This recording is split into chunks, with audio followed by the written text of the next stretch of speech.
The following is a special presentation of ESPN on ABC.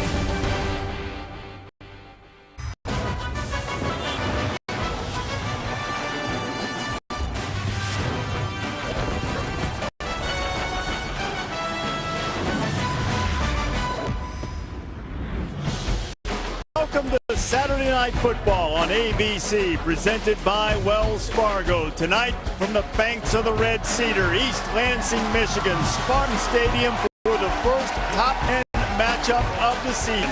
Number 5 in homestanding Michigan State, already with a victory over Western Michigan, taking on number 7 Oregon Ducks, of course, national runners-up a year ago. Glad to have you with us on Saturday Night Football. Reese Davis and Kirk Herbstreit here. Chris Fowler calling the U.S. Open tennis tournament this week. A little forehand, a little backhand. Got the men's final coming, and we have a big-time matchup here, Kirk, between two teams playing a non-conference game, risking a lot, but a lot to gain in terms of the national picture. Thank you to Oregon and Michigan State for playing this home and home. It was a classic last year until Oregon pulled away at home. But it's huge for both teams. Both teams are top 7 in the country. And in college football, every week matters. Both teams think they can compete in their conferences. So what happens tonight, obviously, big ramifications for both these teams as they carry on throughout the year. Michigan State's excellence has been built on an identity of defense. Yet it's their quarterback, who got the most prolific offense in school last year, who will be a focal point tonight, Connor Cook. Boy, what a luxury having Connor Cook back for his 3rd year now as a starting quarterback. And as you said, these last couple years have been magical for Mark D'Antonio, Michigan State. He's been the engineer. The big win over Stanford Rose Bowl last year against Baylor.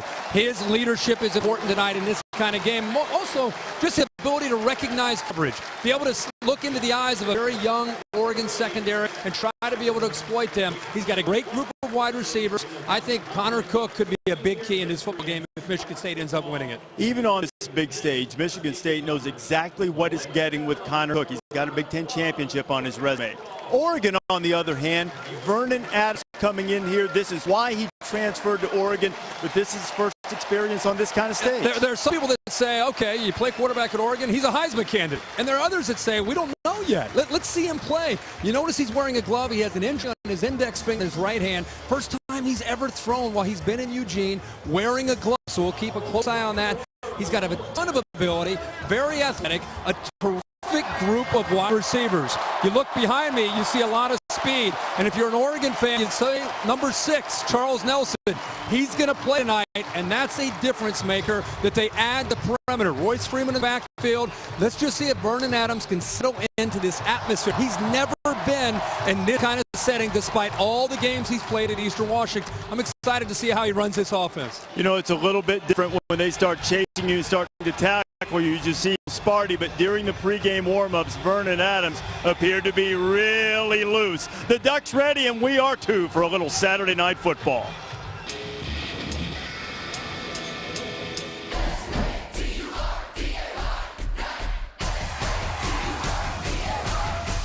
This is a huge test going on the road to East Lansing. Vernon Adams will have an explosive year. Michigan State is going to be ready for the belt. They know what happened last year, and they want to repay the favor. It's time to lay it on the line. Oh, yeah. The time is now. You know what day it is. The game you've been waiting for. Dr. Pepper Championship Drive Game of the Week. The best non-conference game of the year is right here. Michigan State is coming into this game with a major chip on their shoulder. And to Jeremy Langford. There he goes, there he goes! Touchdown, MSU. Up throws. There it is! Great grab. The Spartans take the lead. Pressure gets away from it for a moment. Mariota with a circus play. There he goes! How about Jalen Allen? Keenan low, untouched, and Oregon is back on top. Freeman, touchdown, Oregon! Puts a statement on it. The beauty, I think, of playing football, when you get knocked down, you have an opportunity to get back up. It's not over. It'll never be over here. It's just starting.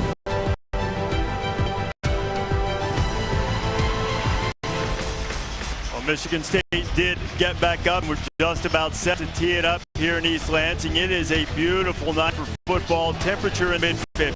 Had an afternoon with a lot of mist, a little bit of rain, but it cleared away about an hour and a half ago or so. And now Mark Helfrich and the Ducks going on the road. They'll get the ball first. Spartans won the toss, deferred to the second half. There is Mark D'Antonio, head coach of the Spartans. Kevin Cronin getting set to put toe to leather for Michigan State. And Byron Marshall, the standout receiver, one of the men deep for the Ducks.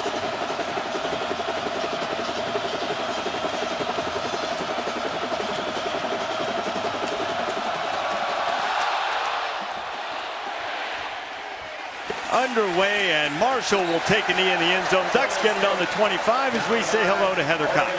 Hello, Reese. Everyone has been worried about that hard hit that knocked Vernon Adams out of the game, but the big issue is that hurt finger that Kirk talked about. It's the knuckle on his index finger. It was splinted immediately after the game. He's had treatment all week. Now it's heavily taped under those gloves he's wearing for the first time, and in warm-ups he was throwing with velocity, but he was fiddling with that finger a lot. He was flexing it, shaking it, testing it. And before the game, Mark Helfrich told me Vernon took first rep snaps all week, and Vernon's injury will not change tonight's game plan, Reese. And Heather, Vernon Adams had a terrific debut for Oregon against Eastern Washington. Threw for a couple of touchdowns, 246 yards in his first snap, and they'll give it to Freeman, and Royce Freeman gets knocked down a very short game. I think it's important for Scott Frost as a play caller to just settle his offense and most especially his quarterback into this game. He's got a lot of weapons around him. He told me on the field before the game, I'm not really worried about his personality and how react to this atmosphere. Adams' first pass is complete. Got it out to Charles Nelson. Nelson, who didn't play last week, had a lower body injury, but that lower body appears to be quick. And this is what Oregon will do tonight. They did it last year. Michigan State plays a lot of man, so sometimes you don't go to the outside receivers. You look for the quicker receivers on the inside. Pickup of 19. Now back to the ground, and tough goal in the middle. Freeman's carried it a couple of times and maybe has 2 yards. You know, that previous play to Charles Nelson, number one, it's great to see him back and healthy and contributing. He missed that first week of the season. But the plays come in fast. We'll talk about that throughout the game. But Charles Nelson at the H, Byron Marshall with soft coverage. They'll get the ball out to them in a hurry, and they can make people miss. This play might be a good one. It had Marcus Mariota's picture on the play card. I like that. Adams getting rushed, and he just tosses it out of bounds. 3rd and 9 coming for the Ducks, and this is where you have your best chance against Oregon if you can get them in long situations. Right here, the defensive end does a great job of just sniffing that out, Reese. It was trying to get the ball out. Again, an easy throw, a little screen off to the right. Picked up early there by Shalik Calhoun. That play never had a chance. And to the point, Oregon deadly 3rd and short.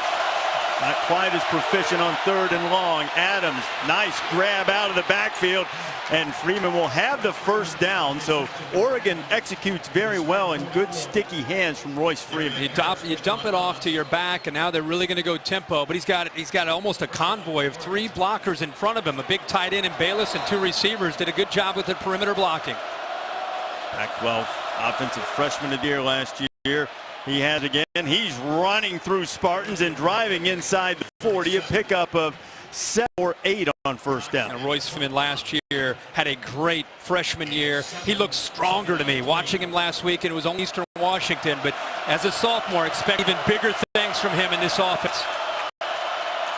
Well, almost had a mishap with the official trying to get out away from the snap to allow the substitutions. It'll be 3rd and short. Hey, you better get out of the way, and Oregon snap it on offense. They don't have a lot of time.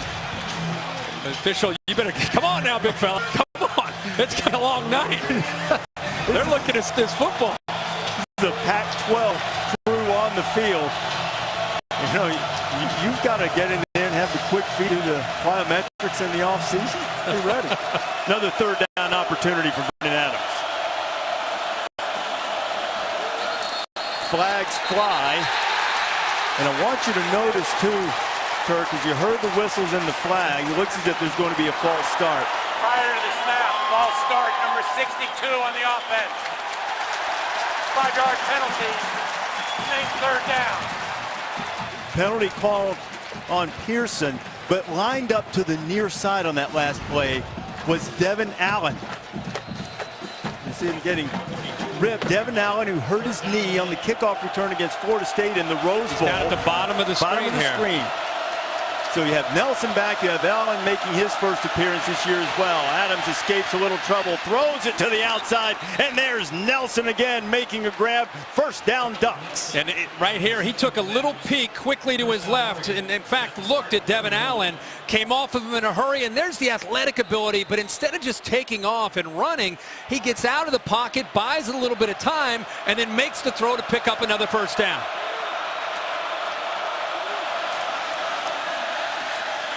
Adams being chased. Gets away from one. Now Adams firing toward the end zone, just out of the outstretched arms of Braylon Addison. It's incredible to me. You cannot say this enough. What this quarterback has been through with Vernon Adams, coming in only number one to replace Marcus Mariota, who had such a prolific career in Eugene.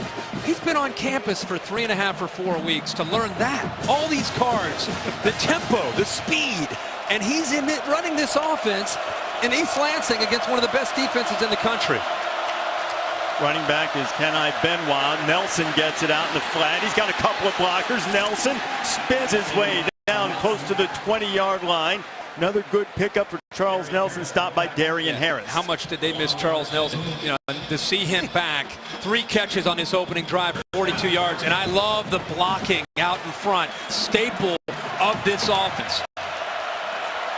3 receivers, top of the screen. They'll keep it on the ground. Freeman, big hole, burst inside the 10 and down inside the 5. First and goal coming for Oregon. I've been saying it for years. In this offense, you get so caught up in the tempo, and they're throwing out to the perimeter, to the left, to the right, and then you get lulled to sleep, and they rip up the middle with Freeman. Michigan State was scrambling to get lined up. Vernon Adams keeps it. Picks up 2, maybe 3. It'll be second and goal. Mark D'Antonio told us they felt comfortable, more comfortable this year with their substitution pattern. It's always important to substitute against the Oregon tempo. They felt last year in Eugene, it caught up to them in the second half. And against Baylor in their bowl game, they made adjustments, and they wanted to carry that over into their preparation for this game. Give. Freeman finds his way nicely into the end zone, and the Ducks are on the board. So you got a new quarterback, you're on the road, you're Oregon, the expectations are always high, you're in a hostile environment, you travel all the way across the country, and what does this rookie quarterback do? Opening drive, 13 plays, 75 yards, touchdown, 6-0, about to be 7-0 on the road. Aiden Schneider's on for the extra point. I'm sorry, did you think Vernon Adams was nervous? He looked terrified to me. Apparently not. Now Oregon, here we go. Oregon does this a lot. They count the numbers. All right, bring him in. And now, okay, no advantage. Yeah, I thought Vernon was. He showed some nerves. Tight, didn't he? Showed some nerves. Look, you're talking about a guy who threw for more than 100 touchdowns and 10,000 yards. I know it was at the FCS level. But Adams has piloted this offense very well, and when you've got that guy 21, it doesn't hurt either. How about the balance also? I talked about being 13 plays, 7 of them on the ground, 6 through the air. They spread it around. They gave a lot of different looks and made it tough on Michigan State on that opening drive in command.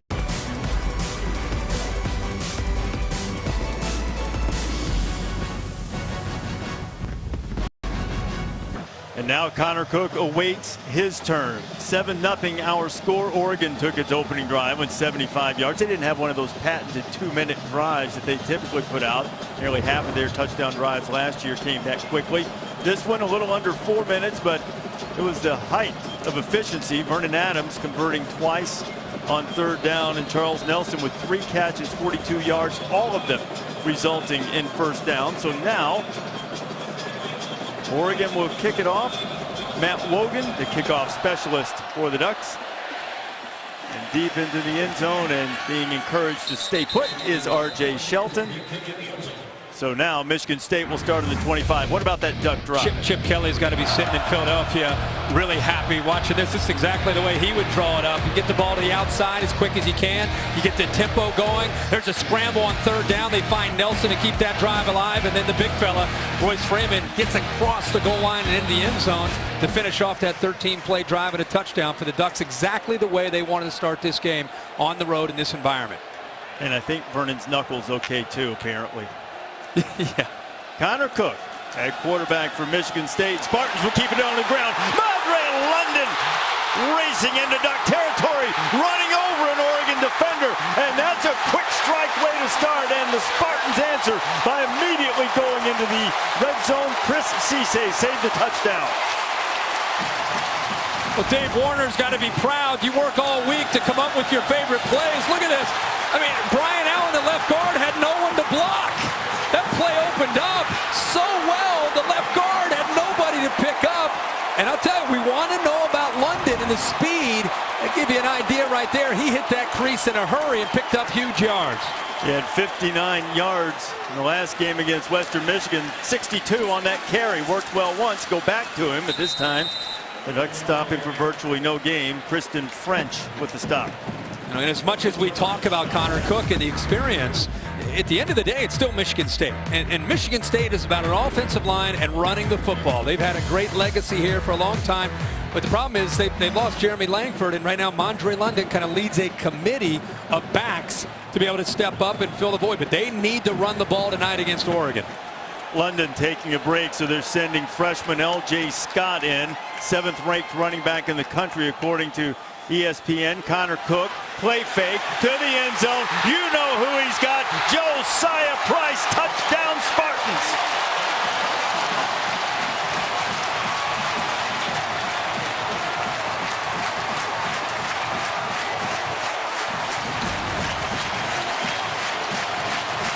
He does a great job at the line of scrimmage of getting off of the defensive end, the outside linebacker who's trying to get his hand right there. He uses his hands to get around French, and then it's just a mismatch. He runs away from the defender, the corner who's trying to stay with him, Tyree Robinson, and a perfectly thrown ball by the quarterback, Connor Cook. That's what we call an answer, right?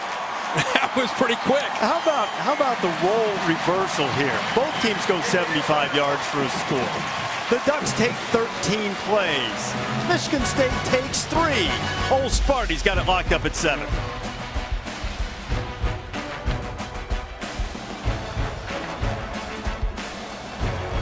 Football presented by Wells Fargo. Your phone, online, on the go. Wells Fargo makes it easy to get banking done. Nissan, premier partner of the Heisman Trophy. And Millen, a better way forward.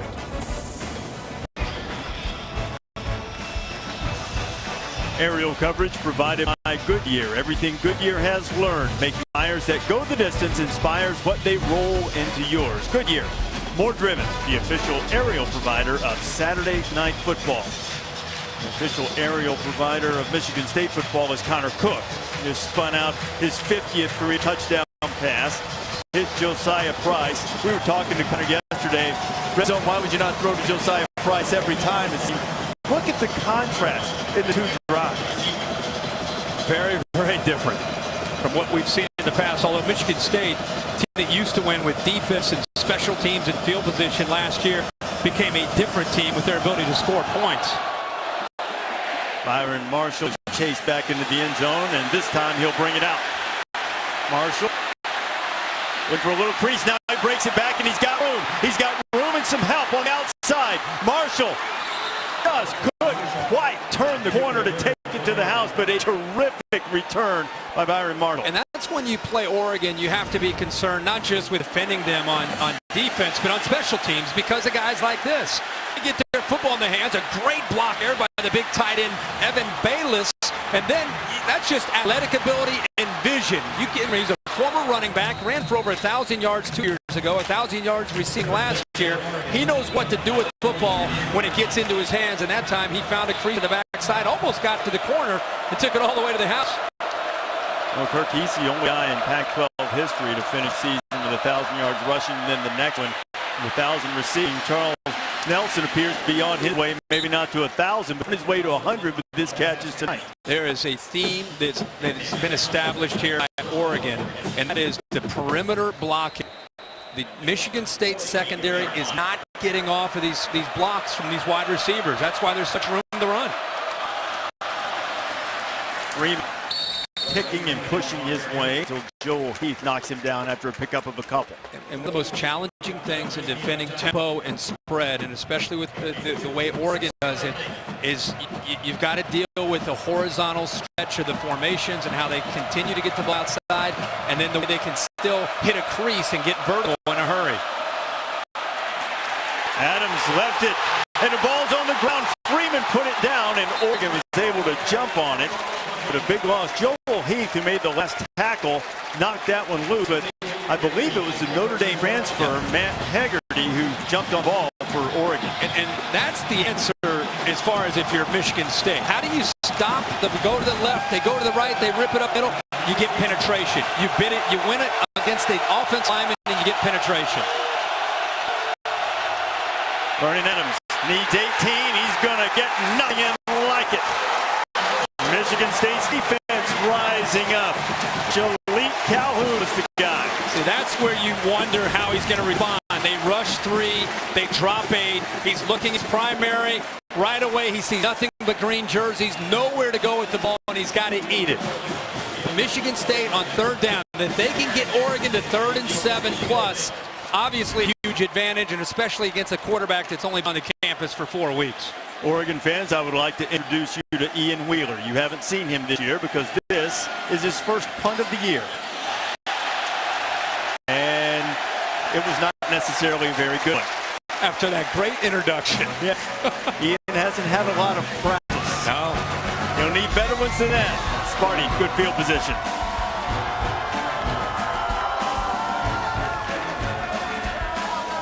A couple of moments ago, Michigan State Athletic Director Mark Hollis given the John L. Toner Award from the National Football Foundation, and our good friend Steve Hatchell, who's there with Mark Hollis. It's presented annually to the athletic director who has demonstrated outstanding dedication to college athletics, particularly to college football. And boy, Mark and his entire staff been great hosts for us at College Game Day this weekend and for the game tonight. And the stability that he's given in the administration is one of the reasons that Mark D'Antonio credits for his ability to build such a stable program here as Michigan State has the ball back and spreading it out all over the place. Quick pass out from Connor Cook, R.J. Shelton, and no room for him to run as Reggie Daniels stops him. Let's take a look at tonight's Chick-fil-A impact players. And Michigan State has the football. Aaron Burbridge on the outside. Tony Lippett is no longer here. They need a go-to guy, and number 16 has got to be able to step up. We talked about Mondre London. We already saw a big run from him because of the physicality. And then for Oregon, DeForest Buckner, 44, has got to hold his own. And how about Tyree Robinson, number 3? He's a safety who's going to be playing some corner tonight as well. 2nd down and 10. Cook. Quick pass out to the aforementioned Burbridge, who makes the grab. He had over 100 yards receiving in the Spartans opener. And the reason he's got such a big role now in this offense, and he's an experienced guy, he's been around, he's a senior, but his role changes because now the X-receiver, which is the receiver to the, more often than not into the boundary, gets all or a majority of the looks from Connor Cook. And then Connor's going to spread it around. But Tony Lippett last year, if you look at his numbers playing that same position, had a ton of catches. Now Connor Cook will try to convert this 3rd down. Cook fires it into a tight window and unable to hang on out there. Joe Walker knocked it away and broke it up, and Michigan State will have to punt. After some explosive plays from both sides in that first possession, Mark D'Antonio and even the Oregon defense, both sides kind of settling into the game and maybe a little bit more. Let's go, Jake. Now Jake Hartbarger comes on to punt. Need to return it for Oregon is Braylon Addison. Addison standing at his own 25. Hartbarger, it's a better punt than Wheeler did for Oregon. They're trying to flip the field with a kicking game, and excellent coverage on Addison. Down there to make the stop is R.J. Shelton, the receiver playing on special teams. Terrific hang time, 4.86 seconds, and a great boot. Good flip of the field for Michigan State. Monday night, ESPN brings you double the football. Tirico and Gruden start their season with former Oregon coach Chip Kelly. The Eagles taking on the Falcons, and then at 10:15 each time, it'll be the Vikings and the 49ers. Adrian Peterson and company going up against San Francisco. Coverage begins with Monday Night Countdown, 5 p.m. Eastern on ESPN. It's good to have all kinds of football back. Sure does. College this weekend, now the NFL's going full board too. Back to the ground with Royce Freeman. He's hit right at the line of scrimmage, but he was second in the country in yards after contact last week, and he picked up a couple after getting hit there. One thing that Oregon's always concerned about when they play a team with physicality up front and athletic ability is being able to hold up front. Their scheme and their tempo can be an equalizer, but if it's not, the matchup up front definitely favors Michigan State defensive line. Freeman gets out in the flat and empties, and Adams throws and almost had that thing picked off. R.J. Williamson almost picked that thing off the turf. We just talked about the defensive line for Michigan State. Look at the push. Malik McDowell on the right coming in right into the face of quarterback Vernon Adams. And remember, Malik McDowell is 6'6". Lawrence Thomas 6'4". Calhoun 6'5". Heath 6'6". And Adams is 5'9" or 5'10". So they want to corral him and get a push, really have an impact and affect his vision looking downfield. Michigan State is rotating defensive lineman. Adams gets away from a sure sack, but he doesn't get away the second time.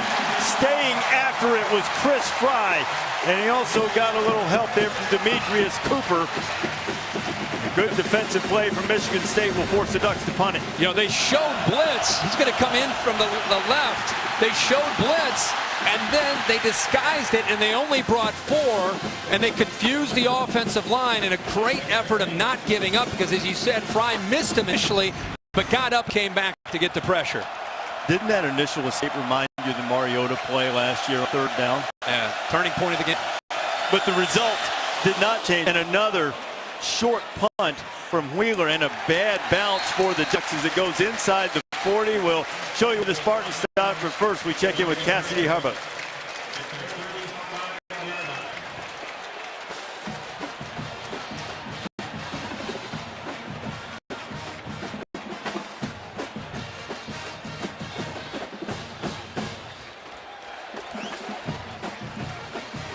Okay, I need to know what's going on now. Lamar has the lead on Baylor. Jacksonville State pushed Auburn to the brink.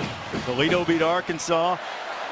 Oregon can't punt it. Second straight 25-yard punt. And now back to the ground for Michigan State. And Madre London is greeted in the backfield. He'll lose 1 or 2. It's always football is a game of adjustment, and after such a big start from both these teams, you know, they go back to the grease board and they make some adjustments. We got a player down, Cody Keeler, the right tackle from Michigan State, and right away there's a lot of frustration and emotion. This offensive line has been a renowned group, a veteran group. Keeler, a junior from Rockwood, Michigan. Across the board at Conklin and Allen, brothers, by the way, with Brian and Jack Allen. Jack Allen is kind of the leader up front, and Donovan Clark, the coaches tell us, had maybe his best game of his career last week and how physical it was. And Cody Keeler, who's being helped off the field right now. He's not putting much weight, if any at all, on that right leg as he's helped to the Michigan State sideline. Checking in for him at right tackle is Miguel Machado. He's a 298-pound junior from Miami. You talked about the field being flipped and how important that is, kind of the game in the game. Michigan State needs to capitalize on this opportunity after the punts from both teams. They're in plus territory. They've got to try to get points. Cook firing it complete. Burbridge has it. He's inside the 25, and he'll have enough for the first down. Arian Springs on the stop. Boy, just a quick flip. Well, and you have 28 games of experience. In college football, it's about the knowledge and your ability to process the coverage and the information. Here, this coverage is going to go out here. It clears it up right in the middle, but he has an ability when he gets out of the huddle. He kind of has an idea of what he wants to do with the football just based on recognizing the coverage. So when he gets back there, he's ready to get the ball out of his hands. London, big crease up the middle. Madre London rolling inside the 15. First down, Michigan State. Well, that left side of the offensive line opening some things up. And again, this is something that Oregon's going to look at. Look at 66, the center. He's trying to find somebody to block. It's the second time we've seen them crease Oregon on that left side. One time it was left guard Brian Allen. This time it's the center Jack Allen, who's trying to wait for somebody to come into his area with nobody to block. So they're using formations to open up some running lanes, and most notably on that left side. London tried to pick his way, but Oregon there to stop him that time. When you see plays for 15 or 20 or 30 or the longer one from London earlier, you see offensive linemen on that side with nobody to block. You've got to give the offensive coordinator, Dave Warner, and his staff some credit for doing a lot of research in the offseason, looking at different formations. Hey, when we get this formation, they're going to give us this front. They're going to favor their defensive line this way, and through all that research, they've come up with a few wrinkles. It seems simple, but pretty complicated based on the formations to open up those running lanes. When you go left, too, you get to go behind Big Jack Conklin. Yeah. But it's been the middle guys who created some space. Right up the gut is London. He gets inside the 10 before he was hit by Tyree Robinson. Not quite enough for the first down. You just talked about Conklin. I think maybe his best friend is Paul Lang, the tight end who comes in. He just likes to get physical and just blow people up. Watch this right here as he opens up that left side. He just eliminates the defensive end. He didn't even know what hit him. DeForest Buckner got hit by a truck, and it was Paul Lang, the senior from Pittsburgh. Now a 3rd down and 4. Tight quarters inside the red zone and inside the 10-yard line.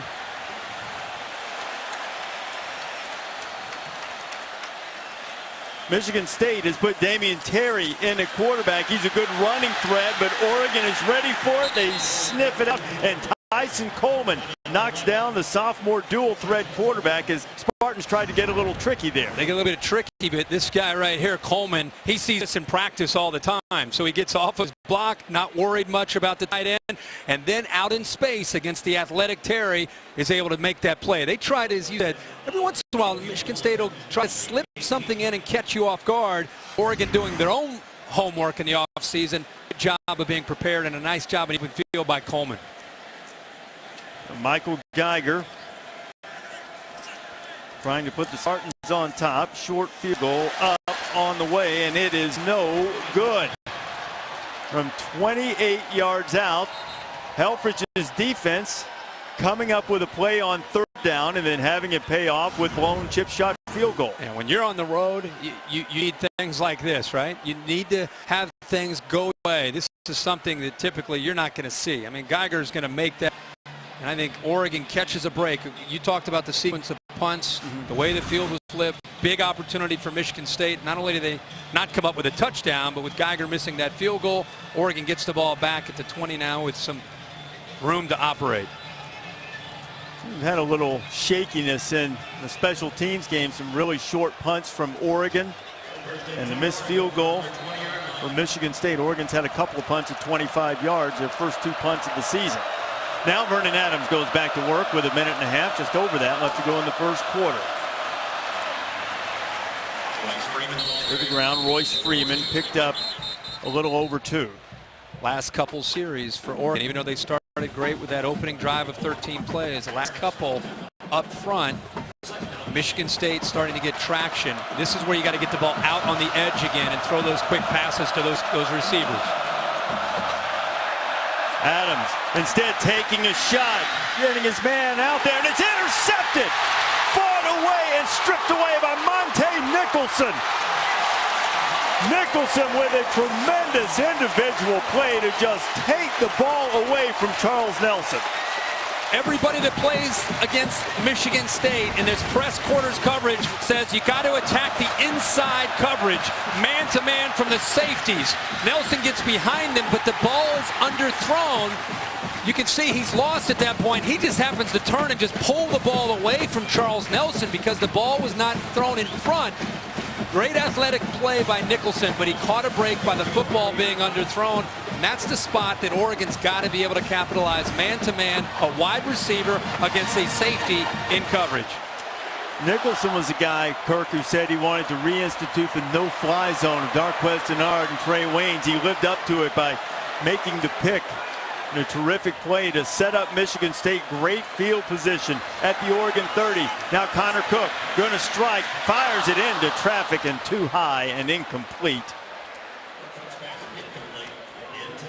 Second down and 10 as we check in with Heather Cox. Reese, as the Spartans get the ball back, they'll do it without one of their top O-linemen. A lot of emotion on the trainer's table as Sally Noble, the head athletic trainer, told Cody Keeler he would not return to the game with a right knee injury. So one of the best lines loses a little depth tonight, Reese. All right, Heather, and you could see the frustration from Keeler when he came off the field for suffering that injury. Machado's now in at right tackle for him. Cook gets it out to Shelton quickly. Shelton trying to make some moves, but too many white jerseys. Ray Daniels was the first one there. Joe Walker helped him out. Interesting throughout this entire year to see how Oregon plays on the back end. A lot of people made a lot of noise this week about, geez, what's going on with this Oregon secondary? 438 yards passing allowed, 42 points, 5 touchdown passes against Eastern Washington. What are they going to do when they play against a team like Michigan State and Connor Cook? It's a different energy from him. You can just tell. It's an FCS team. This is a big-time game. They're playing with different kind of focus. And here's a big opportunity for a stop for the Oregon defense after that turnover. Third down. Cook getting pressure underneath. McGarrett. Kings slipped away from one duck, and Kings gets down close to the first down. Let's see where they mark him. They had him short of the first down, did Joe Walker, but now it looks as if they're going to mark him about a yard short as the first quarter comes to a close. Mark D'Antonio might not be pleased with the spot in the first play of the second quarter, assuming spot stands. Might give us a decision for D'Antonio to make. Then again, after that last field goal attempt, maybe there's no decision at all. He's been a little bit more aggressive with experienced quarterback last year, and I'm sure that carry over this year. It has been an action-packed first 15 minutes. The end of the first quarter here in East Lansing. We'll be back after this message and a word from your local ABC station. Welcome back to Saturday Night Football on ABC, presented by Wells Fargo. East Lansing, Michigan, as we get set to start the second quarter with Michigan State facing a 4th and 1 against Oregon. Locked up at 7. New State, Kirk Herbstreit and Heather Cox, and no decision at all here. D'Antonio's going to go for it on 4th and 1. Pushing ahead. Connor Cook on the keeper, and he'll have first down. You know, when you have a 3-year starting quarterback and 4 returning offensive linemen, you know, you'd like to think Connor Cook's going to put you in a safe position to be able to execute there on 4th down, whether it's a sneak or even maybe calling a different play based on the defensive line's formation. Connor Cook, you saw that gaudy record, 24-3. He's tied for the most wins among starting quarterbacks, active starting quarterbacks. Kevin Hogan of Stanford also with 24 victories. Cook owns a victory over Hogan in the Rose Bowl, also a Big Ten championship as the freshman L.J. Scott looks for room. He's knocked down after a pickup of a couple. Connor Cook led the Big Ten in passing last year, throwing for more than 3,200 yards. He was second in touchdowns in the conference with 24. Wanted to emphasize footwork in the offseason. That record has been terrific. Not only the Rose Bowl victory in the Big Ten championship I mentioned, but a great comeback in the Cotton Bowl against Baylor, rallying the Spartans from 20 points down to beat Bears by 1. And now trying to put Michigan State on top of Oregon. Second down and 8. Cook throwing over the middle. Got his man. First down and touchdown, Aaron Burbridge.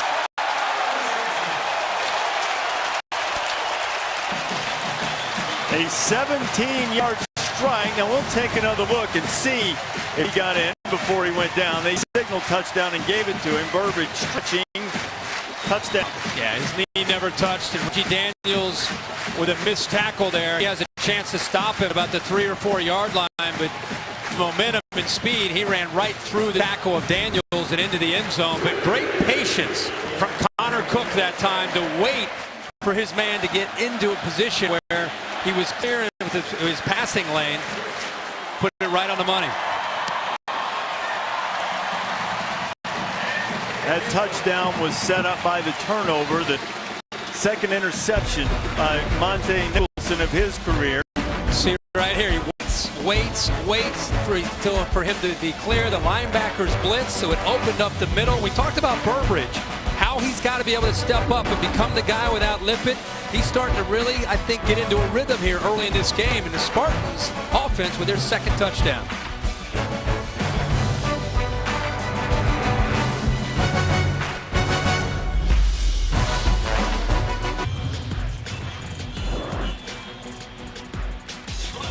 And M&M's home state, Saturday Night Football here in East Lansing. 14-7 our score as we continue with the Dr. Pepper Championship Drive game of the week. And it has been a phenomenal performance by the offenses, particularly Michigan State's an early drive and taking advantage of a turnover with the second touchdown pass of the night for Connor Cook. Oregon has already allowed 7 touchdown passes this season. Kickoff is going to go very short. Ball's loose. Somebody better jump on that thing. And the ball is still loose, and Michigan State had an opportunity to grab it.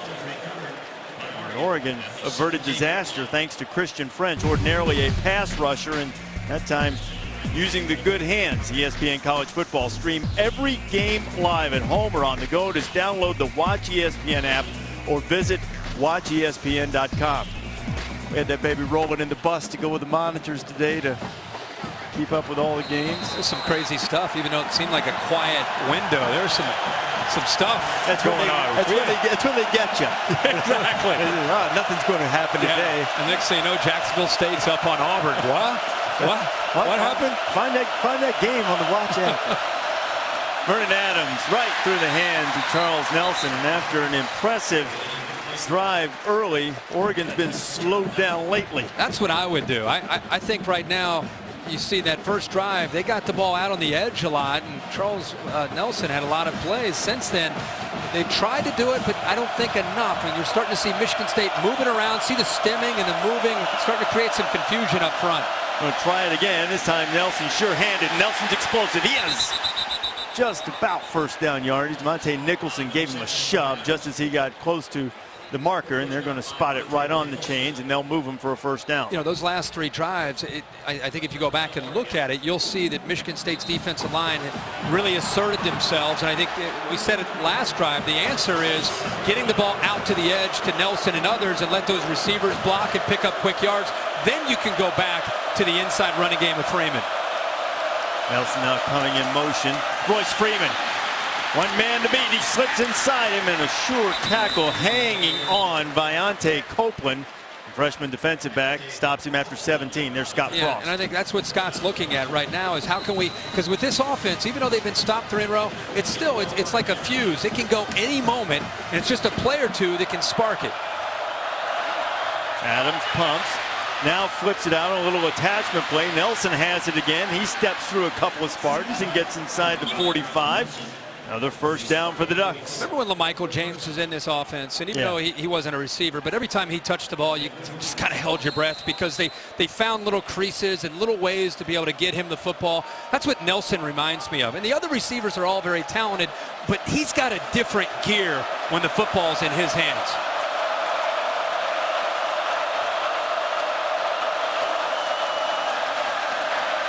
Adams to a wide open Braylon Addison. Addison spins away from a tackler. He's inside the 20 and dragged down finally, but it'll be 1st and 10 for the Ducks. Soft coverage, and Oregon takes advantage of it. Look how soft his coverage is right here. Man-to-man coverage. And then you've got a great effort by Byron Marshall downfield picking up a block. So just after we send the Ducks an unproductive series, they're right back to moving it, finding the big tight end Evan Bayless, and Bayless rumbles down. He'll be marked out of bounds just about the 3-yard line. 1st and goal for the Ducks. And another play. Michigan State, they even though it's dangerous, you need to tighten up coverage on the inside and on the outside receivers because you're making the throws too easy for Vern Adams on the outside. Couple of tight ends now, Bayless and Johnny Munt. And a little size to block. Adams going to keep it on the run, trying to beat a couple of Spartans to the corner. Adams reaching and stretching, and he's going to be stopped just short. Jermaine Edmondson on the tackle. He's different. He's not Marcus Mariota, but I love his toughness right here and his determination. He's not going to run away from you, but he's going to give you a little bit of a stiff arm, and then he's going to fight to try to get to that goal line. Great effort by 3. Boy, that stretch almost got it in and put it right on the doorstep. I don't think he got a great spot as a result. And now they're calling a false start penalty. False start. Offense number 83. 5-yard penalty. Remains second down. The tight end moved when the left guard, Pearson, made a call. You know, a lot of these offenses go tempo, and on the road, they'll look back, and the guard kind of looks for the quarterback to say when he's ready, not the center. And when the guard, he must have yelled something, his own tight end twitched, and that was the call that they ended up making for the penalty. Now they back him up 5, second down and goal. Adams pulls it down. He's got a crease, but a great tackle right at the goal line, and Vernon is stopped. Riley Bullock just sort of appeared from the crowd and almost jackknifed Vernon Adams. Boy, how about Riley Bullock? You're right. That looked like that was a touchdown. It was a great call, executed perfectly, and 30, Bullock gets off of the blocker. He had to deal with an offensive lineman, the center Haggerty, gets off of him and makes the play. Now Freeman tries to go over the top, and he is denied. It'll be 4th and goal. Vernon Adams wants to go quickly here to see if tempo can get him in. Freeman, boy, that was some good penetration. That was Joel Heath down to the bottom of that mess again for Michigan State. And Riley Bullock again making a play to kind of clean it up. Last 2 plays, middle linebacker, active. And we've had a little bit of everything in the first quarter plus, and now we've got a chance for a 4th and goal stand for Michigan State or a punch in from the Ducks. Tino's all the way out on the field trying to get the timeout. Mark D'Antonio got the timeout called just in time. There's a little intensity. This is what you want in a top 10 matchup. Yeah. This is the games that fans enjoy, and more importantly, the coaches like to coach on them, and the players love to play in them. 4th and goal when you come back.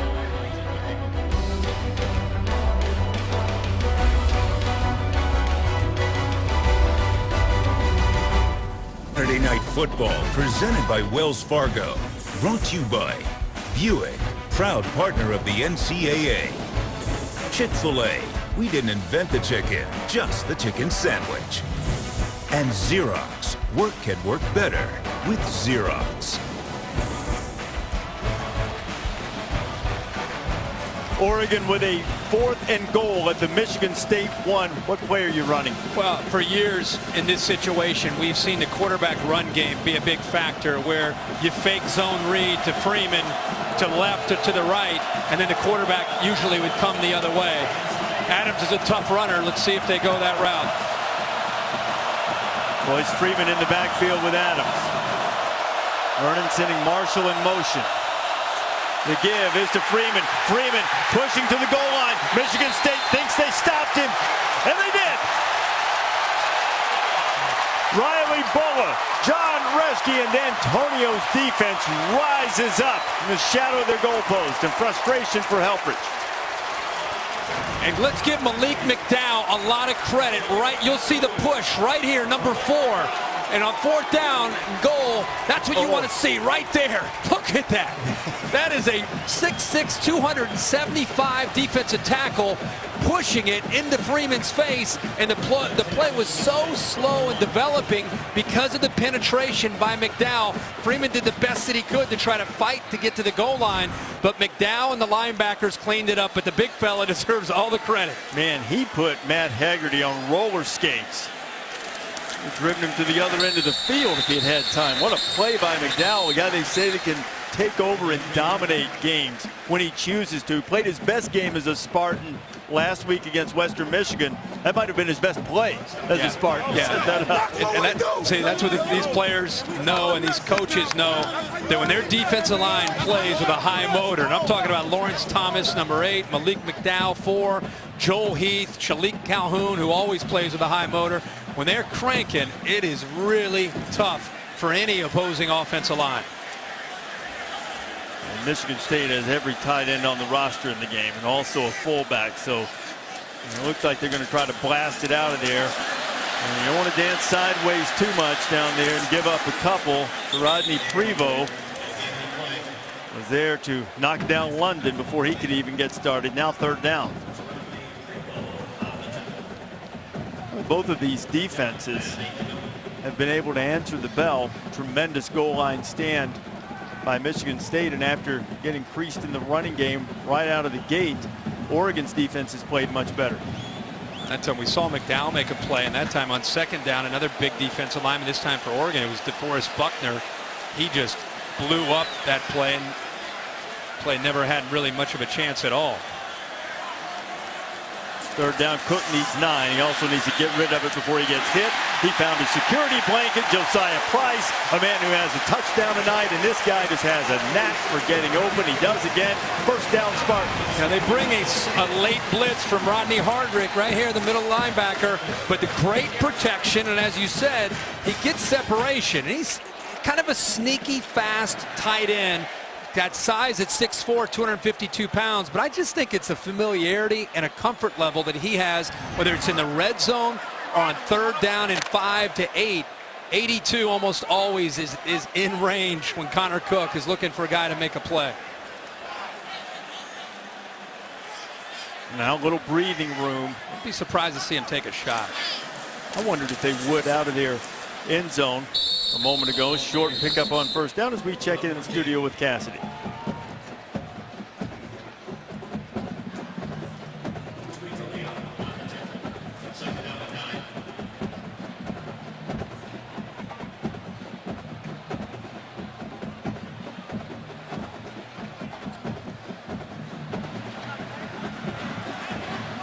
Cassidy, there was testiness leading up to this game from Eric Stryker's comments about the SEC, and Tennessee just desperate to snap that slide in which they've lost 27 of their last 28 against ranked opponents. There's a lot of stake in that game between the Volunteers and the Sooners. Little fly sweep to Shelton. Shelton quickly across the 15 and stopped at the 18. It'll bring up third down. It'll need about 5.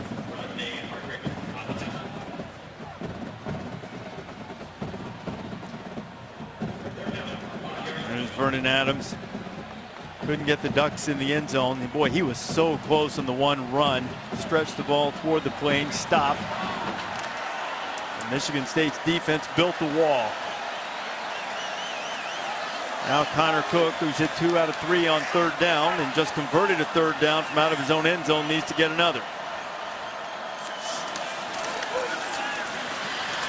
Cook standing in there. That was a bit of a dangerous throw. McGarrett Kings made the grab and stretched the ball out. Terrific play by Tyree Robinson will stop the Spartans short. Michigan State will have to punt it. Yeah, and Oregon did a better job that time of, again, you don't always have to come up with a sack, but just affect the timing between Connor Cook and his receivers. He actually was looking to the tight end, Josiah Price, again on third down, but came off of him right away, and that's why he was a little bit late in throwing it out to his left. So good job by the Oregon defense to be able to get a stop and get the football back to their offense. Jake Hartbarger, his first punt was a beauty. It went 57 yards and also pinned Oregon deep. Braylon Addison is standing at his 30. Hartbarger unleashes another beauty that drives Addison back to the 25. Picked up a block, no flag came, now it does. Late flag for a block in the back.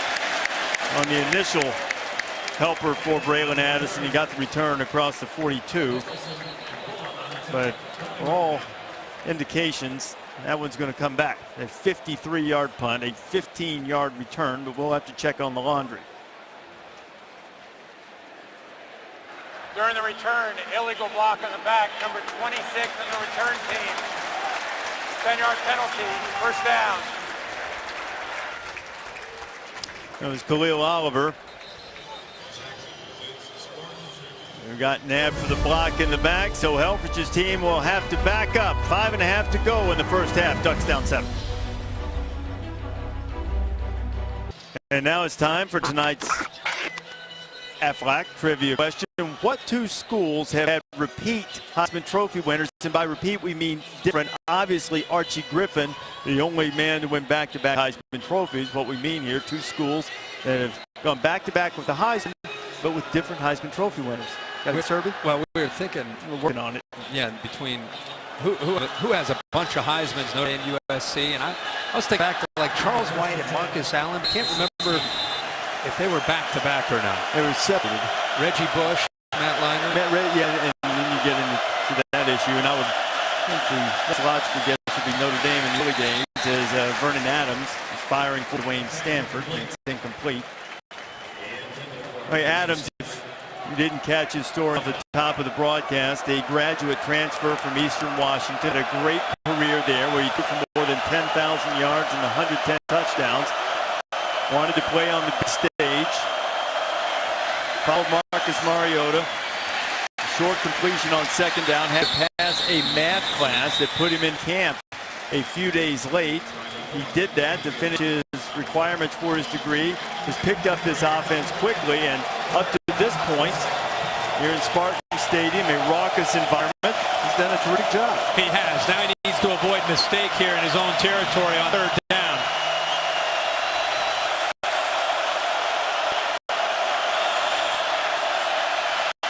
Adams ducks under one pursuer and then gets riveted at the end, and he has a man open. It's Hassan. How about Vernon Adams? He threw the ball off hand. Left-handed.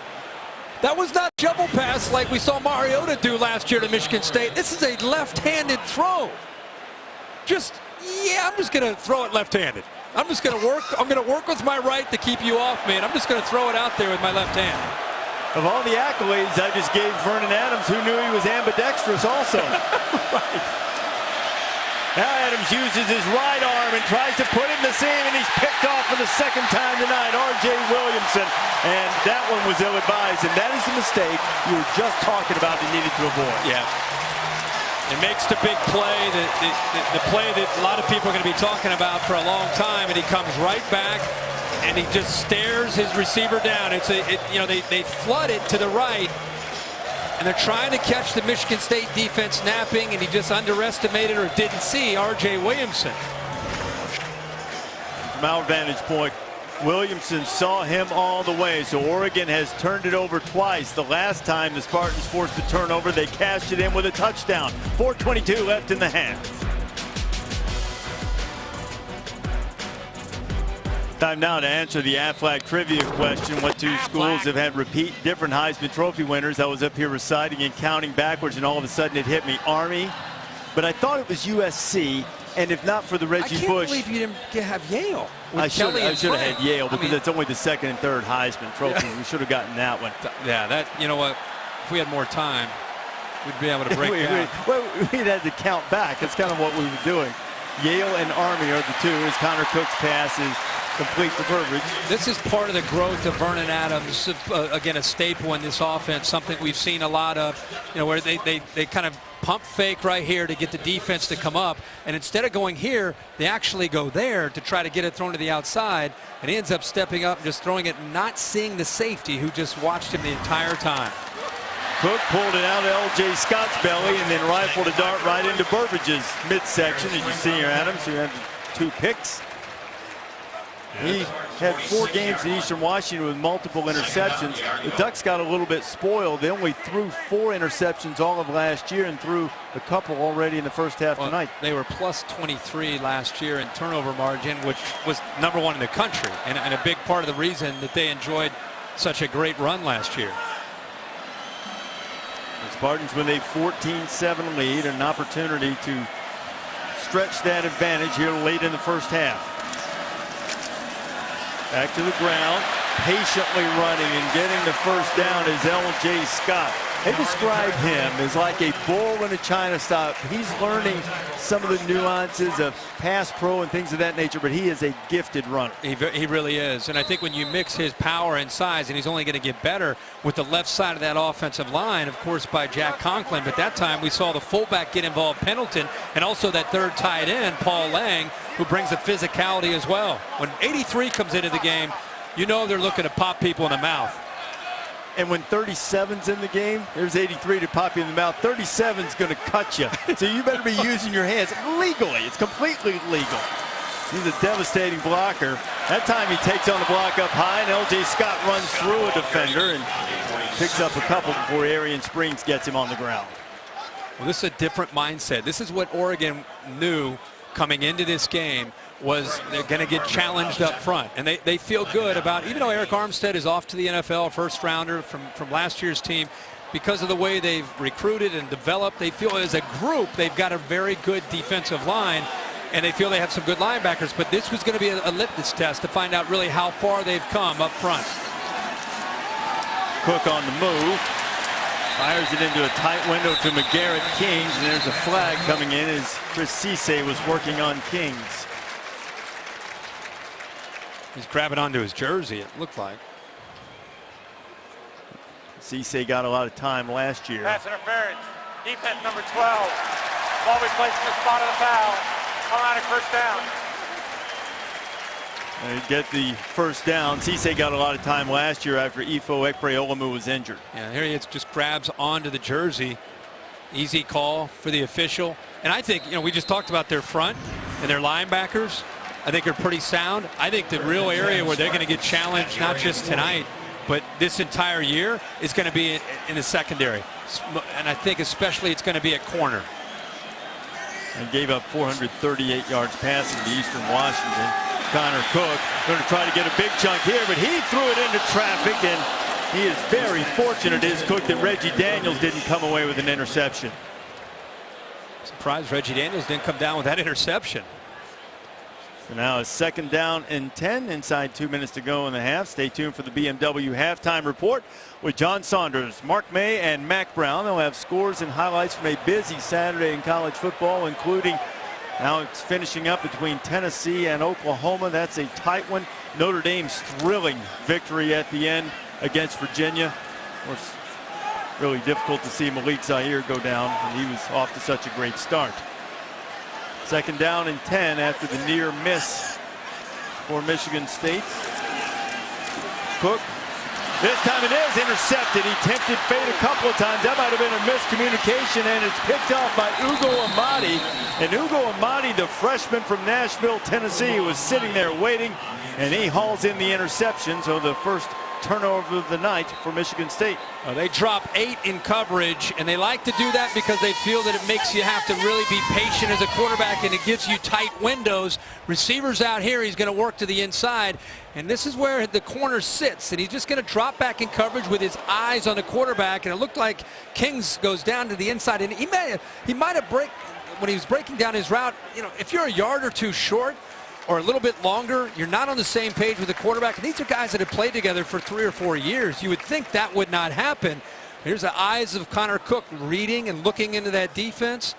One thing that he really has worked on this year is not being greedy. If it's not there because they're dropping 8 in coverage, don't be afraid to check it down to a running back or a tight end. That time he throws it. Again, he and Kings not on the same page, and the Ducks get the ball back still with 1:48 and the time to maybe get some points. This is a real momentum swing with this turnover, because Oregon, which just had its 2nd turnover, now they get it back. They've got excellent field position, and Adams has some time maybe to pull this thing even before halftime. Tunnel screen. There's Byron Marshall. Haven't heard much from him tonight, and he doesn't get much. Maybe a yard. It'll be 2nd down as we head toward the 92nd mark. Aerial coverage provided by Goodyear. Everything Goodyear's learned making tires that go the distance inspires what they roll into yours. Goodyear, more driven, the official aerial provider of Saturday Night Football. Oregon with all 3 timeouts to work with. Vernon Adams. He checks it down. Freeman's got the edge. Freeman knocks off one man inside the 35, gets out of bounds and stops the clock. First down for the Ducks, 1:10 to play in the half. Pick up a 17. They're in tempo right now, Reese, but a great job. This is what we want to see from Vernon Adams, is coming off of his receivers, his primary receiver, and instead of just pulling it down and running, he just finds his check down. That's an example of that. Just get it out to the back in open space and let Freeman do some work.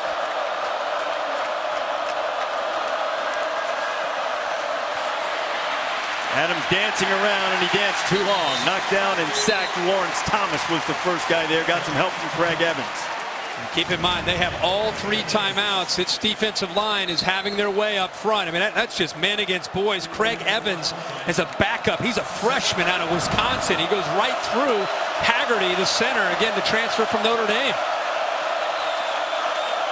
They're taking a lot of time for a team that loves to go quick. Adams pump fakes, and down he goes again. Damon Knox, also a reserve on the defensive line, and this time after the Ducks let a lot of time get away on that last snap. Now they call their first time out of the half. 36 seconds to play. Calhoun that time, he sniffed that out and completely took it away. Remember how big he is at 6'5". He goes up into the air and just threatened the quarterback Adams, and he just pulled it down. Let's take a look at our Pacific Life game summary. Vern Adams, not a great game in this first half, but other than the 2 interceptions, he's kept his team within striking distance. But Connor Cook, 11 of 15, a couple touchdowns.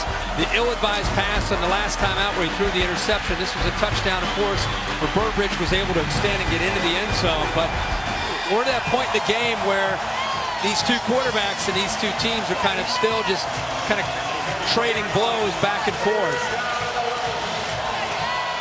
The 36 seconds to go, a 3rd and 11. And don't forget, in this half, Michigan State had a 4th and goal stand at the 1-yard line. Oregon would already be even. Now they have 36 seconds to get something on the board. Soft coverage on the inside receivers. Adams bails out of there, throws it to the outside, incomplete, 4th and 11. Well, they showed soft coverage, and then when the ball was snapped, they had 2 guys that were showing like they were blitzing off of the edge, and then they ran out instantly to the 2 inside receivers. Bayless, the tight end, on the one side to the right, and then you have Charles Nelson on the other side. It took them both away, and there's nowhere to go for Vernon Adams. Half a minute to play in the first half, and now Michigan State is going to call a timeout. So 4th down and 11. Oregon trying to squeeze out just a little bit more and get some more points on the board before we go to halftime. Tomorrow at 4 o'clock Eastern on ESPN, Novak Djokovic and Roger Federer face off in the men's championship of the U.S. Open. These 2 longtime rivals going at it again. Federer 5-1 in U.S. Open championship. Djokovic has struggled, winning only once.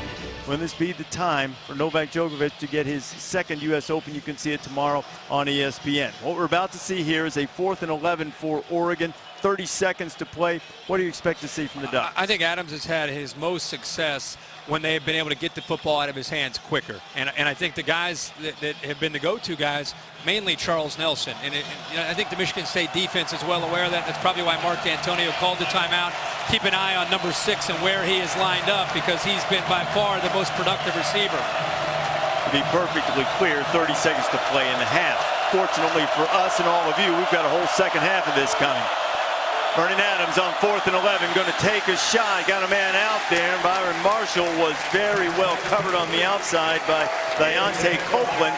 And Michigan State comes up with another 4th down stop. What'd you think of the play? It's a low percentage throw, but you have a quarterback that's been on your campus for 4 weeks. You just don't want to have a disastrous play. Byron Marshall frustrated. They put 3 receivers to the bottom, and they kept Marshall isolated against a freshman, Copeland.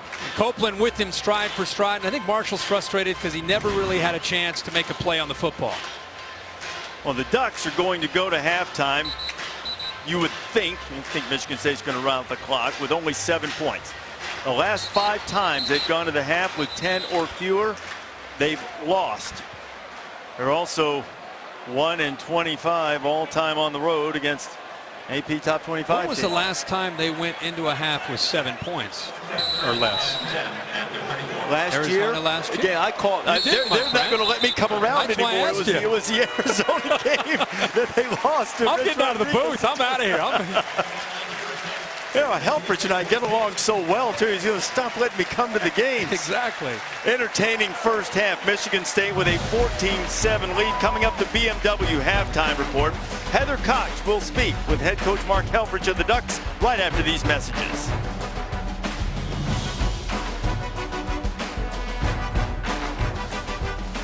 back to the Dr. Pepper Championship Drive Game of the Week.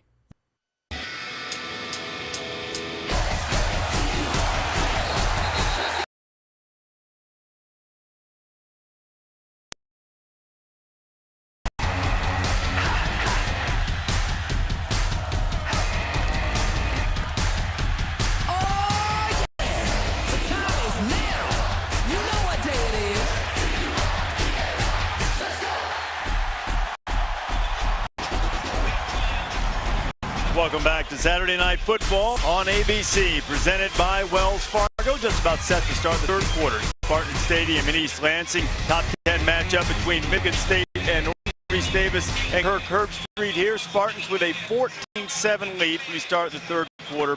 What's the biggest adjustment you expect to see in the second half? Well, I think with Michigan State, I think they need to get back to still running the football. I mean, the first play of the game for them was a great run by London. Since then, it's been very quiet on the ground, and that's kind of who they are. It set up the rest of their offense. And for Oregon, I think they got to get back to getting the ball out of their hands quickly from the quarterback Adams. When they got the ball out quicker and got the ball out to Nelson, I think that's where their offense was probably the most in rhythm. Underway in the second half, and the Spartans will start on the 25. And Kirk, to your point, they had 91 yards rushing in the first half at Michigan State. 62 of them came on that carry for Madre London. And here comes Connor Cook, who threw a couple of touchdowns in the first half. I think sometimes you've got a quarterback that can make throws and make reads, and you trust.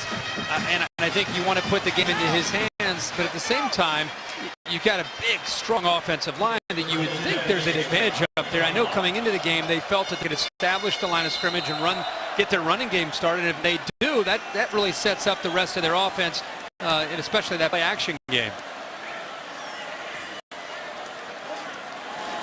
First snap of the second half, Spartan will go to the ground, and the first snap of the second half, not nearly as successful for Madre London as the first snap of the first. He went 62. And give Oregon's front a lot of credit. They gave up that big play, but since then they've really settled down up front, and they play that 3-4 where the defensive linemen are basically trying to eat up those offensive linemen, the double teams, and just freeing up the linebackers, Walker and Hardrick, and the safeties to come down, and they've held up at the point of attack, which is hard to do against that physical, experienced offensive line of Michigan State. No gain on the last carry, so Connor Cook looking at 2nd and 10. He fires it, looking for Josiah Pride, and some really tight coverage from Arian Springs makes it 3rd and 10. The fans thought it was a little bit too tight. He worked around the big tight end Price. He got there maybe a little bit early, but the officials in that case, they're going to let them play. The receiver and the defensive back are in position to play on the ball, and they're both entitled to be able to get to the football. Just let that one go. Keep the hankies in the pocket. Shelton in motion now. Spartans need 10. Little stun up front. Michigan State picks it up well. Cook found a receiver, but not enough for the first down as McGarrett Kings made the grab, and Joe Walker knocked him down about a yard short. Well, if they forced a punt here, Michigan State's probably going to punt, of course, in their own territory. That series was won on first down, 1st and 2nd down. You get Michigan State, as good as Connor Cook is, you get him to 3rd down and long, and he's got a new group of wide receivers, as we saw in the first half. They're still trying to work the kinks out here early in the year. They're not quite in rhythm the way we've seen him last year with Mumphrey and Lippett. So 1st and 2nd down, they hold up against that physical run game to give themselves a shot. And Cook was under 50% completion percentage in the opener against Western Michigan. He's been better tonight, 12 of 17. Another good punt from Hartbarger. Braylon Addison looking for the edge. Addison's got some room, and he's got a blocker. Addison turning on the Jets inside the 30. High-stepping Addison into the end zone. Touchdown Ducks. 81 yards on the punt return.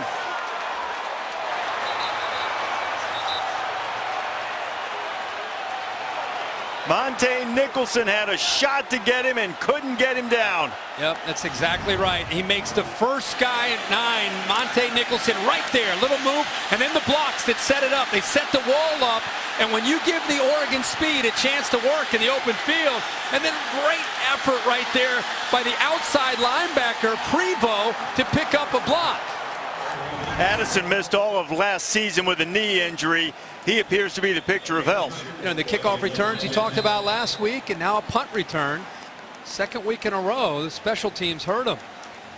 The kickoff returns against Michigan State last week. They had a 70-yarder that they allowed and a 100-yarder against Western Michigan. And now the 81-yard punt return for a touchdown. And the Ducks have made this their calling card. Their 33rd non-offensive touchdown since 2010. Nobody has had more. Extra point on the way. It is true. And not yet 2 minutes into the second half. And number 2 has made sure that we're all locked up.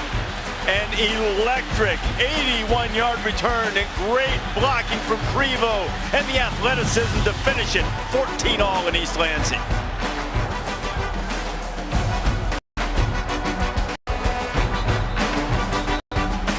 There's the national championship trophy presented by Dr. Pepper. It will be awarded to the winner of the college football champion, college football playoff, January 11th title game in Glendale, Arizona. Semifinals, including the Cotton Bowl in Dallas and the Orange Bowl in Miami on New Year's Eve. And both of these teams hope to be there. And Braylon Addison's had his 3rd punt return for a touchdown. You know, Ducks fans back home in Eugene, Portland area are saying it is great to see Braylon Addison back playing for the Ducks after missing, as you said, the entire year last year.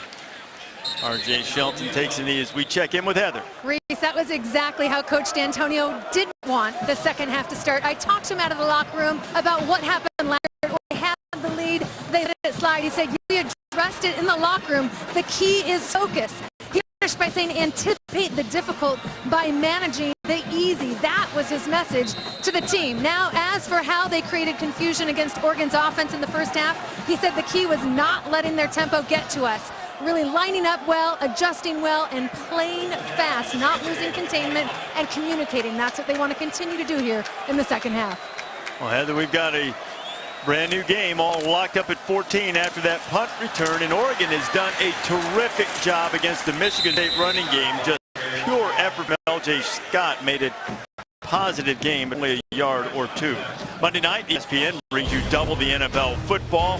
Eagles and Falcons, 6:55 Eastern Time. Tariq Gruden will be there as former Duck coach Chip Kelly leads Philadelphia in, and then the nightcap Vikings at 49ers, 10:15 Eastern. Monday night countdown at 5 Eastern on Monday. I got the Eagles in the Super Bowl, and I got Sam Bradford as the NFL Comeback Player of the Year.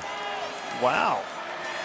Stanford can stay healthy, certainly has the skills out to the outside. This time it is not Price, but another tight end, Paul Lane, who makes the grab from Connor Cook. I think all the jokers that are sitting around making fun of Chip Kelly for all the moves, all the craziness and wackiness. What's he doing this for? What's he doing that for?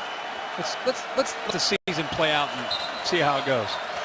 There's Mark Helfrich, who had been on Chip Kelly's staff and taken over as the head coach of the Ducks and done a terrific job guiding Oregon to the national championship game a year ago.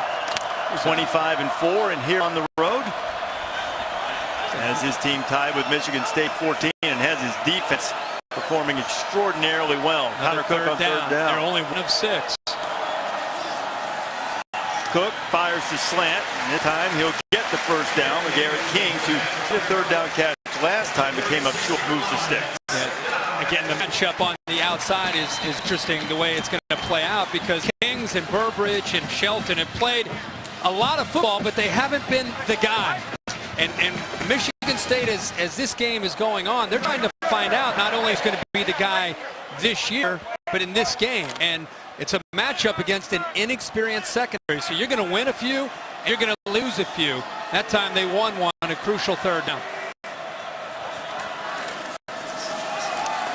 Scott powers his way forward. Let's check in the studio with Cassidy.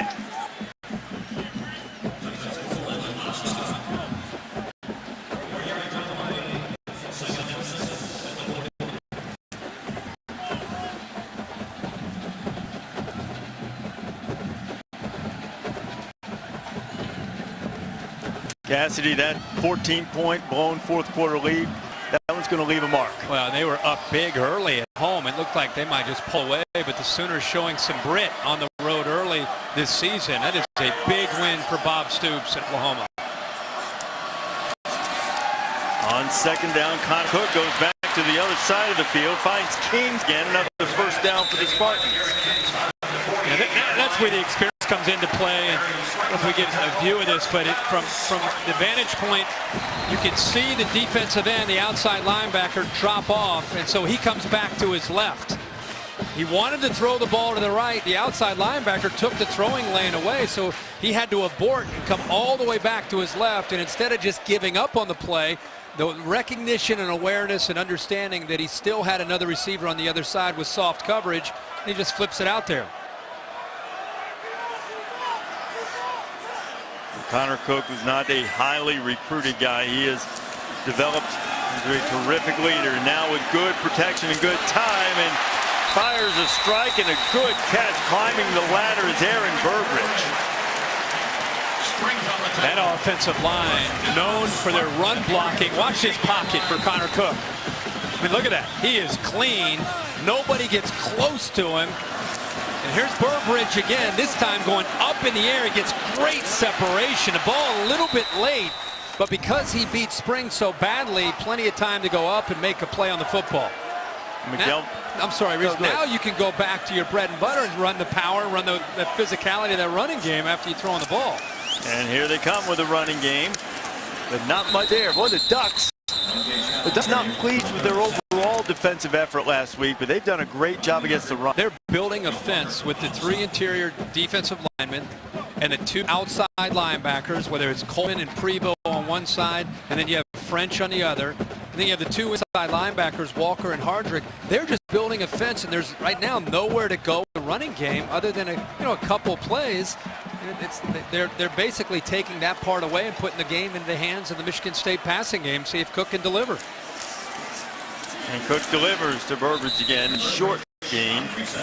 That's inside the 35, and there is defensive coordinator Don Pelham, who last week against Eastern Washington decided to go upstairs. He had spent some time down on the field last year after taking over for Nick Aliotti.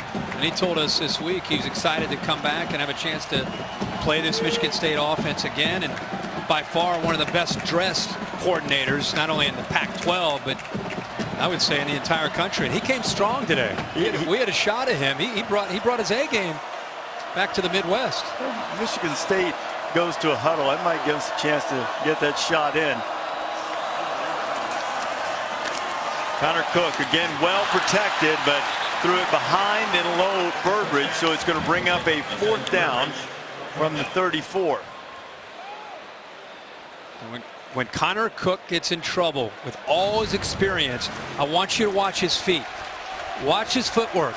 Right here, watch how you think he's going to step into the throw, and watch how he just kind of sits on his back foot. You can go ahead and roll this. See that? All that experience, and even a guy like Connor Cook, if you don't get your feet right, you're not going to throw the football very accurately. So from the Oregon 34, little out of field goal range, D'Antonio's going to go for it on 4th and 6.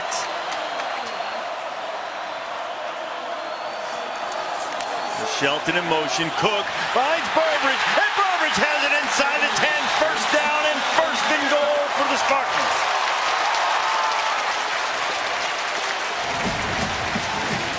A great read, and they slip behind the coverage. A well-designed play and perfectly timed. And Cook's trying to go tempo here to try to be in attack mode inside the 10.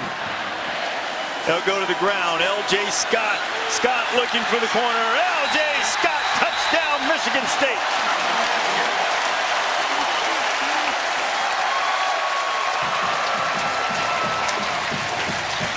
That's the first touchdown of the freshman's career, and I dare say it will not be the last time he visits the end zone. Mark D'Antonio electing to go for it on 4th and 6.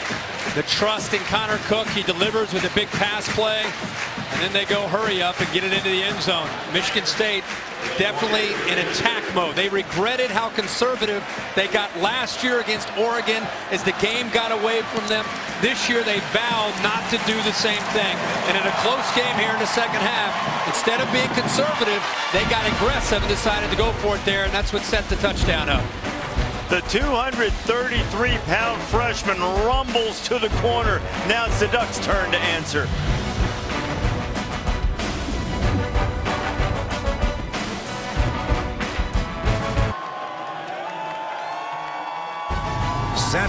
football presented by Wells Fargo.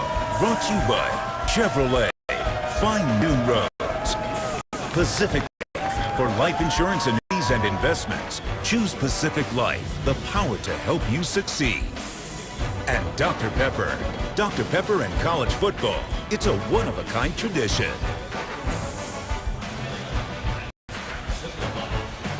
Aerial coverage tonight from East Lansing provided by Goodyear. Everything Goodyear has learned making tires that go the distance inspires what they roll into yours. Goodyear, more driven, official aerial provider of Saturday Night Football. L.J. Scott just went into the end zone to put Michigan State back on top 21-14. Talented freshman back, teaming with Madre London. Now Oregon, whose last score came on an electrifying punt return. See if they have anything. The kickoff return from Byron Marshall. Spartans have had trouble covering kicks and punts. Not so this time as they stop Marshall just before he gets to the 30-yard line. This week on ESPN Sunday Night Baseball, the division-leading Kansas City Royals, they just about have the AL Central locked up, taking on the Baltimore Orioles, 8 o'clock Eastern Time tomorrow night on ESPN and streaming live at Homer on the Go on Watch ESPN. We've just about had to punt on our teams, the Reds and the Braves this year, huh? We'll have to pick up other teams to watch down the stretch. Reds almost got to Memorial Day.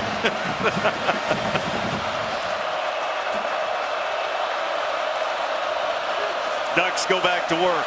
Keep it on the ground with Royce Freeman. Nice pickup on first down of 4. I think the biggest difference I see from Oregon with Marcus Mariota and what we're seeing here in this football game is the threat of Mariota running the football. You know, they averaged 234 yards a game on the ground last year. Back to the ground would be third down. And it wasn't just Royce Freeman. It was the threat of Freeman going one way and Mariota going the other, because he could take it 80 on you. You don't have that big playability, and tonight they've only rushed for 50 yards. It puts a lot on the passing game. Adams wanted to throw it this time, but he is caught, corralled, and knocked down before he gets to the first down marker. John Reschke leading the charge. Malik McDowell, who's had another good game, is in there. And I think this is the area you're going to see him progress the most. And he's holding that hand. It's been dinged. That's the reason he's wearing that glove tonight. Let's see if Heather can get a look at that. That's something that's been bothering him. He decided to wear a glove tonight. See right away Mark Helfrich coming over to check on him. Hurt his right index finger in the game last week. It's the first indication tonight that we've seen that it's bothering. Means calls for the fair catch, and he'll make it at about the 22. The thing I was going to say is where you'll see him grow is he had a receiver open to the outside, and he came off him right away and put his head down and just kind of bored it. You can see the finger wrapped and definitely got dinged on that last play.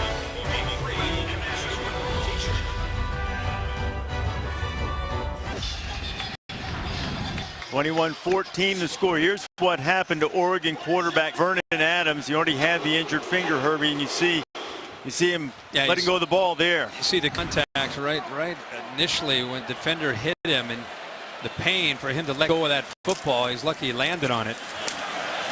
Marty London gets the carry, and during the commercial break, Vernon Adams is over making sure he could grip football. He threw a few passes. You see him talking with Jeff Locke, veteran backup for Oregon. Vernon's had a little bit of an up and down night. He certainly has some good moments, and also thrown a couple of interceptions.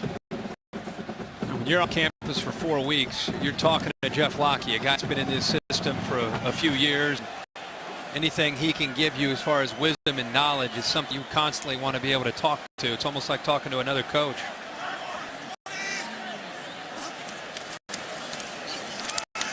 Spartans go back to the ground. London slips through the initial test. Madre London running tough and up close to the first down marker.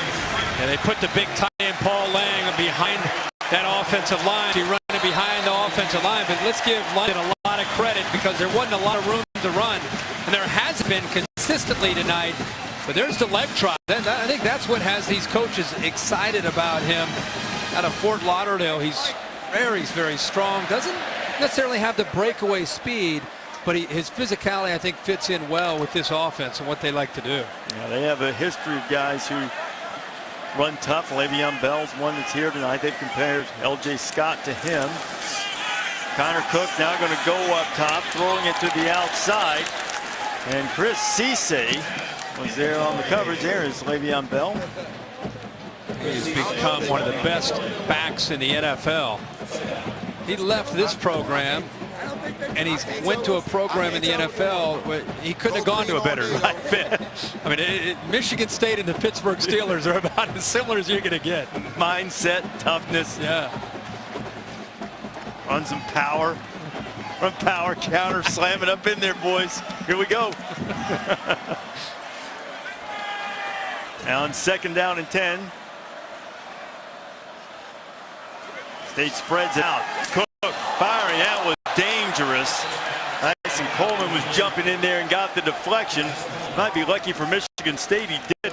So this is where, remember last time he came off, he read the linebacker who dropped into his passing lane. And he threw over here. This time he doesn't see it, maybe predetermines what he wants to do with the football. He's worried about the corner, but it's the linebacker right here that makes the play on the football. He's lucky that Coleman didn't hold on to that football because he's walking to the end zone. The 3rd down and 10.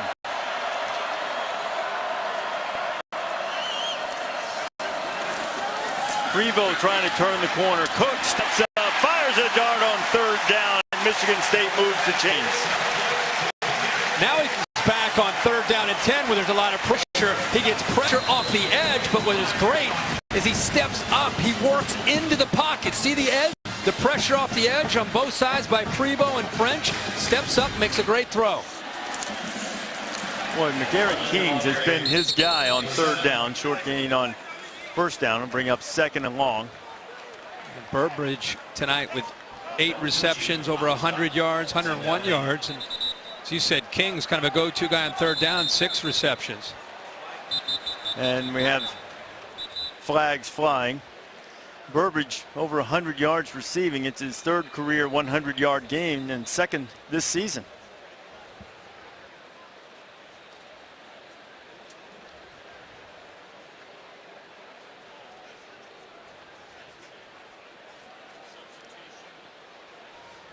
There's probably a substitution infraction. Let's see. Illegal substitution. 12 men on the defense. 5-yard penalty. 2nd down. It's Michael Bolton from the Pac-12 crew who's on the field. It is a Big Ten replay booth tonight. Michigan State has yet to be penalized. It's a good catch by the crew. They had 5 defensive backs in the game and 4 linebackers along with their 3 defensive linemen. That'll help you slow down offense. Yeah. Guy, you can get away with it. And they did not. And now Michael Bolton's coming over the replay booth has buzzed down. Steve Newman is the replay official from the Big Ten.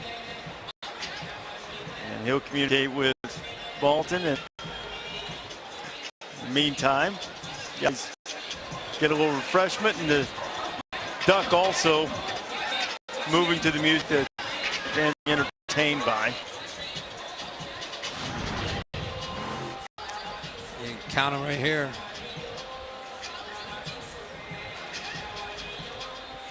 12.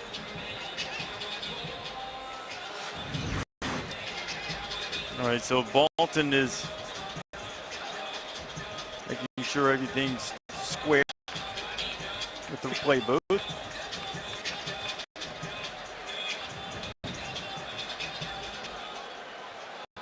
After further review, the ruling on the field is confirmed. There were 12 players in the defensive formation. The ball being played at the 50-yard line. Well, no disrespect to those guys, you do a fine job, and Herbie counted them out just like that. Boom. Let's play on. let's just keep going here. Ball right in the middle of the field, sitting squarely on the 50-yard line. After that 5-yard penalty, 1st and 5. You take a shot here? Why not? Haven't really been able to get downfield that much. They've hit some plays, but nothing where it's been thrown downfield. They'll stay on the ground instead and pick up a one or maybe two from London. And some unpleasantries at the end between Jamal Lyles and Tyree Robinson. They have been wearing down Oregon, or at least attempting to do that. Remember, they didn't run the ball that well in the first half. We talked about coming out of the break at halftime. They had the one long run, but other than that, pretty much controlled by Oregon. But they went back to the chalkboard at halftime and probably looked at their numbers and said, guys, we've got a great line and some physical backs. We can't quite give up on being that pounding team. They run it again. London inside the 40. It's another first down for Michigan State. Starting to see signs of fatigue in the Ducks. Yeah, I mean, that's going to be the challenge. Watch the center here. Jack Allen, 66. A great block to open that up right into the middle of the Oregon defense. He works, not only pushes Balducci back, but also is able to climb up to a linebacker and chip up on him as well. Michigan State with a 7-point lead, headed down toward the 3.5-minute mark to play here in the third quarter. Reese Davis, Kirk Herbstreit, and Heather Cox with you on a beautiful night in East Lansing. Cook down the middle. He's got his tight end Jamal Lyles for the catch, and Michigan State is threatening. This is great timing and rhythm by the quarterback Cook with his tight end right here. He's going to sneak behind. When you throw this, you got to get it over this linebacker right here, Rodney Hardrick. And he's up out of the way, so then it's the other linebacker who slides back, Joe Walker, but he does a good job of throwing that with enough velocity where he gets it over the linebacker, but in front of the safeties. There's a nice little pocket there, and he put it right in there. Cook 20 of 28, 192 yards. He's thrown for a couple of scores. Michigan State at the 19-yard line, just in the red zone. Back to the ground, London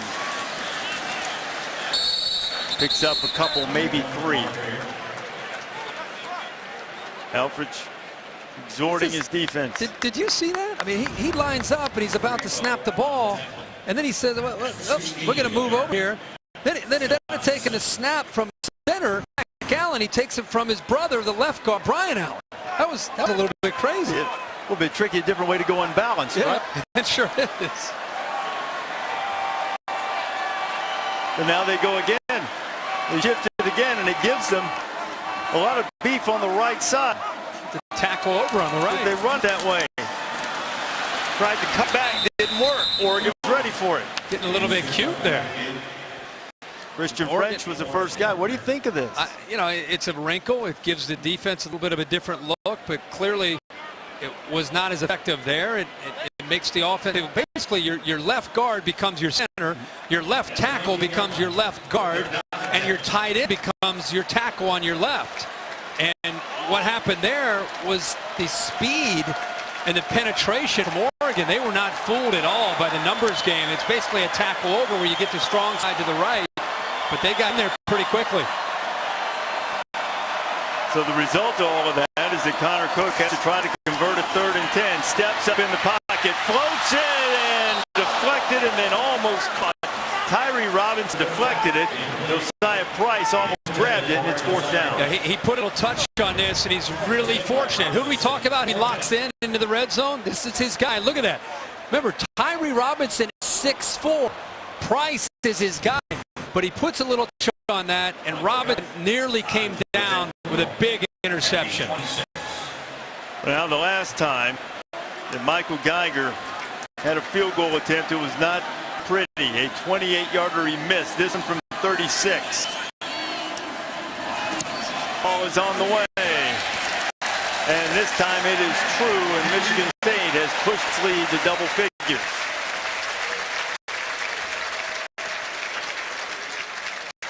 24-14, 1:08 remaining to play here in the third quarter, and now we'll see about Vernon Adams and how healthy that hand is. Let's take a look at this week's college football rankings, brought to you by Capital One. No real problem, though a little bit of a sleepwalking type effort for both number 1 and number 2. TCU putting up some points, and Baylor's pulling away. But there are some other things. How far are you dropping Auburn in the top 10 this week after having to go to overtime against Jacksonville State? I really had Auburn up there to begin with after the way they looked last week against Louisville. But there are a couple teams that stood out to me. What Oklahoma did by getting down and then fighting back, that was really impressive. Ole Miss has been a machine in their first 2 weeks now against inferior opponents. Next week they go to Tuscaloosa, and we're going to find out a lot, not only about Ole Miss, but about Jake Coker and Alabama. We'll find out if Alabama's for real next week. The defense can put some heat on you.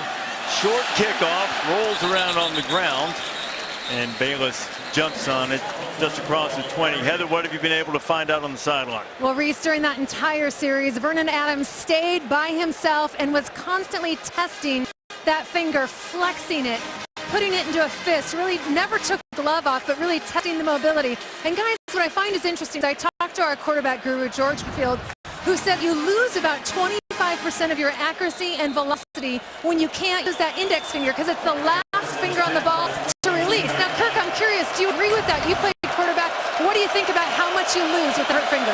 Tell George, I think it's about 28%. He's off on his calculations there completely. Adams out to Braylon Addison completely. Heather, he's right. I mean, it is the last finger. It's kind of the runner. It's going to allow you to direct the football and give it to Sin. And if it's hurting, now the thing's interesting to me is his teammates don't really know him. They've never really been in war with him. Now they're starting to learn a lot more about him. Freeman carries it across the 30. Not just, okay, the XOs. Forget about that. This is the quarterback replacing Marcus Mariota. You need to show that you're a leader in this kind of setting, and that's what they're learning about him. They desperately need a first down here, and they got it prior to this drive or series of downs. Oregon and its offense in on the field only a little over a minute and a half in the third quarter. Part of that was because they had an 81-yard punt return. They didn't need their offense on the field for that possession, but now they do. Down 10. Just over a quarter left to play. The waning seconds of the third quarter for the Ducks. And we have a player down. And it's Damon Knox, Michigan State. And here's the time of possession. Oregon doesn't care about it, but it is instructive to see that Michigan State has held the ball the entire quarter, not let them do anything. Yes, it is. But I think that Oregon offense, again, we're learning about what Scott Frost has to work with right before our eyes because it's just so different than what they've had in the past. And it's going to be, we're going to learn to see if this is an offense that has the ability to be balanced because right now it doesn't feel that way. Nelson trying to get the corner. Charles Nelson stays on his feet across the 35. Darian Harris able to help get him down along with a little help from Bola. Final 10 seconds of the third quarter. So Helfrich's team finds themselves down by double digits. See if they get one more snap off here in the third quarter. And they do not. And we'll head to fourth. Number 5 trying to hold on to a 10-point lead. That's the end of the third quarter here in East Lansing. Michigan State up 24-14. Back at this message and a word from your local station. Start the fourth quarter in East Lansing, 24-14. Our score. Michigan State has a lead on Oregon as we continue with our Dr. Pepper Championship Drive Game of the Week. First meeting of top 10 teams this season. Hasn't been exactly what we expected, maybe a little more offense. You see Ducks have lost their last 20 when during the fourth quarter, trailing by 10 or more last time they won, 2004 against Wazoo. See if Vernon Adams can rally him. Good start to the fourth quarter for the Ducks as Royce Freeman gets out across the 45.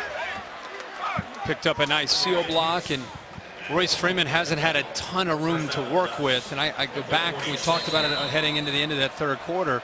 Without a true threat at that quarterback position as far as running the football, boy, it's going to put a lot on Royce Freeman this year in the running game.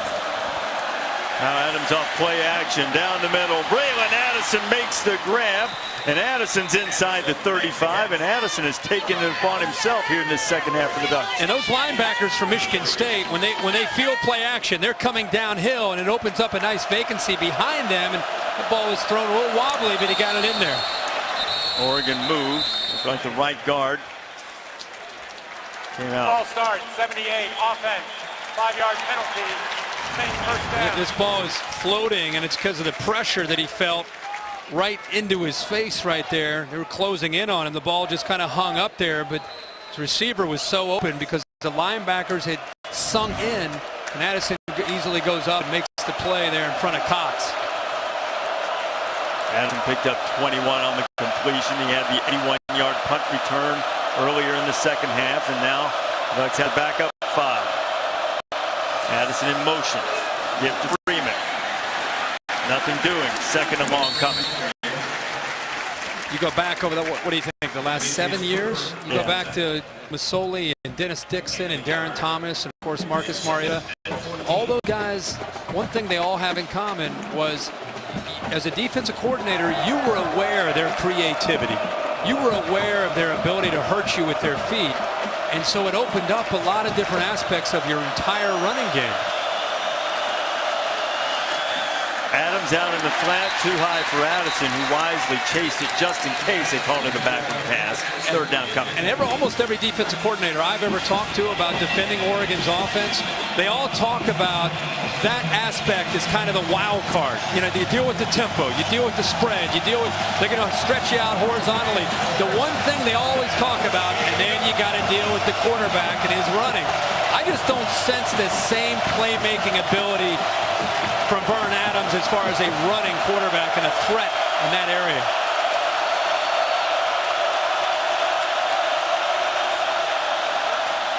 On third and long, they flip it out to Freeman in the flat, and he tries to navigate his way through a host of green, and he can't do it. He gets down to the 30. That's about 7 yards short of what they need for the first down. That's Scott Frost and Mark Helford saying, let's pick up 7 or 8, maybe 9, and then let's give it a shot here on fourth down. You're down 10, you get into the fourth quarter, you're on the road. They're not trying to pick up first down there. They're just trying to make this fourth down as manageable as possible. Remember, the quick pass has been his best throw. In addition to the Duck streak, Adams has for multiple TDs in 27 straight games in his career here at Eastern Washington. Doesn't need touchdown, just a first down on this one. Adams firing out for Addison, and it is a strike incomplete and a first down. A terrific throw from Vern Adams. It's an absolutely gutsy throw by Adams on fourth down. He gets it right over the corner that time. Hicks it in front of the safety. What a throw. I beg your pardon. That was 9, not 2. That was Marshall who made the grab. At any rate, a huge play for the Ducks. Freeman noses down to the 2. I mean, they got down in this area earlier in the game, and they struggled with what to go with. You know, with a play calling standpoint, you're thinking about Freeman's the guy to go with because of his power, but Michigan State held up very firm earlier in the game with a goal line stand. Well, how big does that look about now? Adams going to keep it himself. Vernon Adams into the end zone. Touchdown, Oregon. Good call. They follow the left guard, Matt Pearson, and the running back, Royce Freeman, and this time they come up with the touchdown. And Herbie, you said that the Ducks would learn a lot about who their leader is. The fourth down strike to keep the drive alive to Byron Marshall, putting it beautifully between a couple of Spartan defenders and then running. They're finding out he's got some guts. I mean, right in front of them, they're learning about, hey man, what do you think about 3? What do you think about Vernon? Like right now, they're down there saying they're impressed. They're learning a lot about this guy. Again, cannot say it enough. He's been on the campus in Eugene, Oregon for 4 weeks. Imagine trying to digest this tempo offense in 4 weeks, and then you go on the road to East Lansing and play this defense. He's kept his team within striking distance.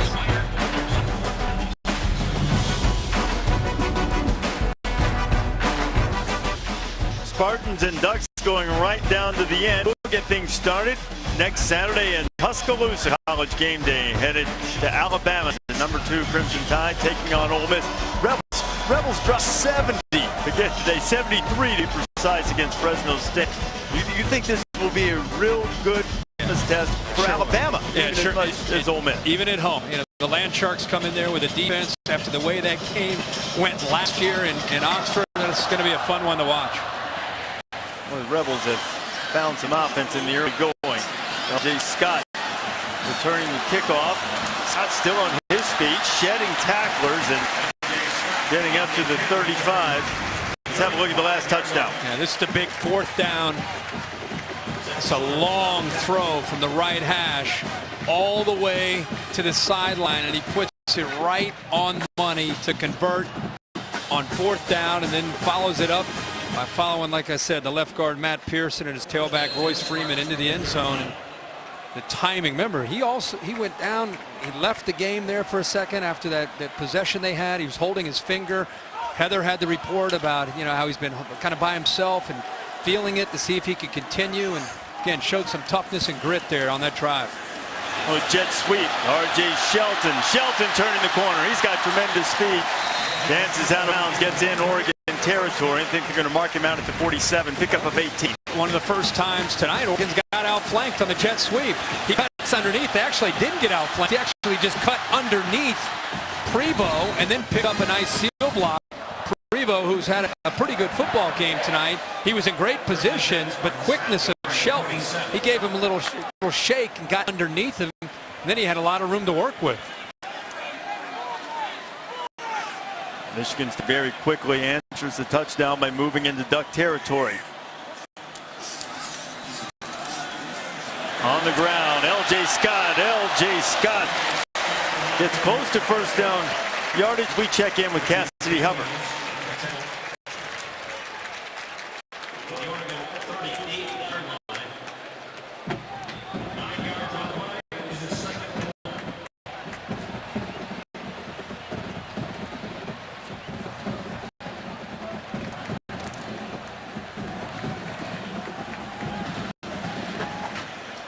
Cassidy, that 22-year-old freshman's had some moments in his first couple of games. No doubt. BYU. Mark Scott just short of the first down last carry. He gets it this time and runs through another one. Scott inside the 20. Scott on his way. Will they get there? Touchdown, Michigan State.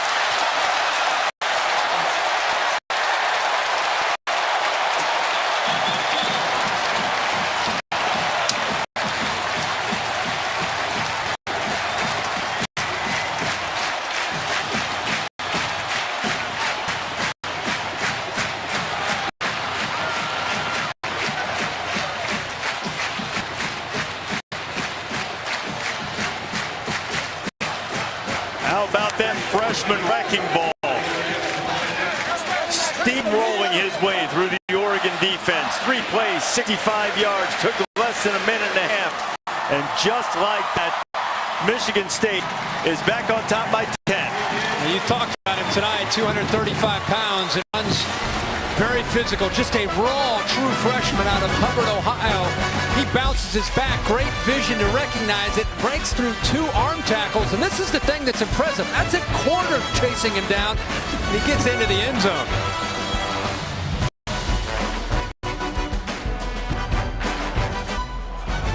Saturday football presented by Wells Fargo. Brought to you by Ford. We go further so you can. Chick-fil-A. We didn't invent the chicken, just the chicken sandwich. And Wells Fargo. On your phone, online, on the go. Wells Fargo makes it easy to get banking done. Aerial coverage tonight provided by Goodyear. Everything Goodyear has learned, making tires that go the distance, inspires what they roll into yours. Goodyear, more driven. The official aerial provider of Saturday Night Football. And that blimp couldn't be soaring any more than the spirit of the people on the banks of the Red Cedar tonight, as Michigan State just answered a gutsy Oregon touchdown drive with a quick strike 3-play explosion, mostly courtesy of L.J. Scott. And now the lead is 10 again. 10:51 to play. And now it's Oregon's turn. fumble on the kickoff. Marshall picks it up. Tries to find a little running room and is able to make a little bit of chicken salad after bobbling kickoff. Let's go back to this touchdown. Watch the right guard here in the Centerville, Ohio, the Elk. Double team here, make a great block, and also right here, the right tackle. They're going to open this up. It's a double team into the inside, just imposing their will here. And look how he turns his back to the hole and makes this block. And then the vision right there from the freshman, L.J. Scott. And that's the thing, again, that's impressive, the speed to run away from Springs, the corner, and then into the end zone. Now Vernon Adams has it back at his own 17-yard line. They give it on the inside, and there's some running room for Royce Freeman, and Freeman picks up close to 10. There's a Spartan injured on the play. I think that's Viante Copeland. Check on Copeland. We'll take another look at that touchdown run, Kurt. There's that double team, and this is something you're going to be seeing a lot of in this young man's career here in East Lansing. Breaking tackles and getting into the end zone. And get a smile at it, Dino? Get a smile? Almost a smile. Yeah, it's almost a grin. Somewhere between smirk and grin. Nothing to smile about here. We saw young defensive back as D'Antonio is out checking on him.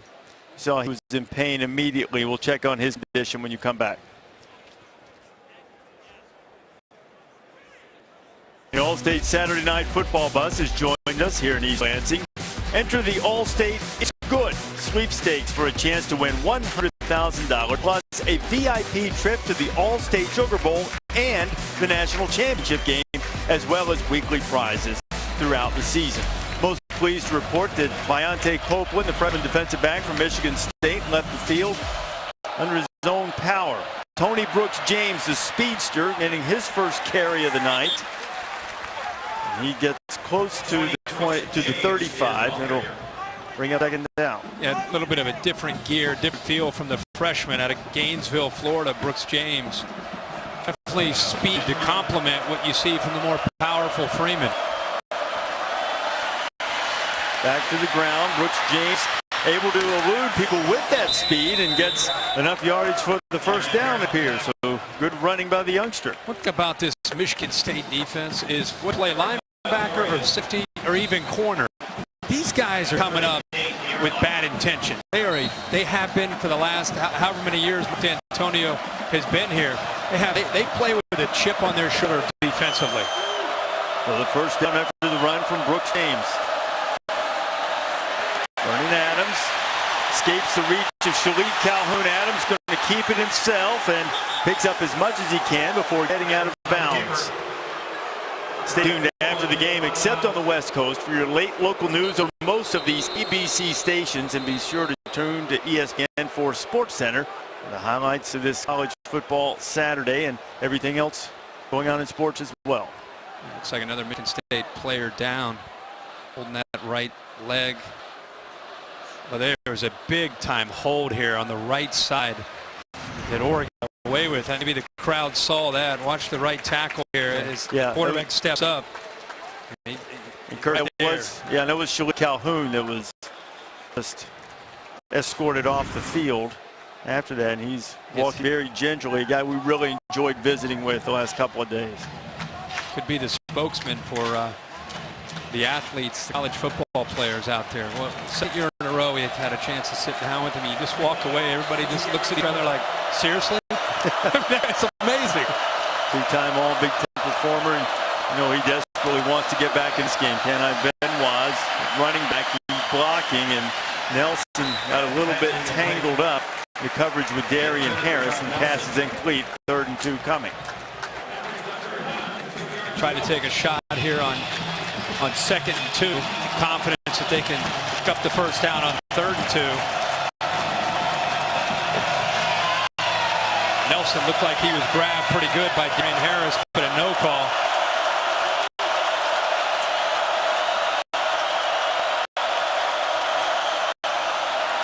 Benoit hit immediately and stopped short of the 1st down. The 4th down is coming. Boy, Chris Fry right here does a really good job Now nobody blocks him. Watch how quick he reacts to this. That is, of all the linebackers, he might be the most physical of the bunch. Out of Upper Arlington, Ohio. We've seen Ohio a lot. Mark D'Antonio with Ohio roots. He goes down into Ohio and gets a lot of players. Helfrich never wavered, leaving his offense on the field. Inside 9 minutes to play. 4th down and down 10. Adams. Oh, beautifully set up screen. If Bayless can get to the stick, Fry closed quickly. And boy, he had just enough to get the first down. But again, an aggressive play from Fry and a good play by Bayless to get to the first down marker. Yeah, good effort to try to extend and get this. I love the call here. You got a tight end that's in blocking. And you just wait to the last second. The experience of Bayless there. You wait to the last second, and then you just dump it off. Scott went to the right time to make that call. Excellent call by Scott Frost. See if he got enough.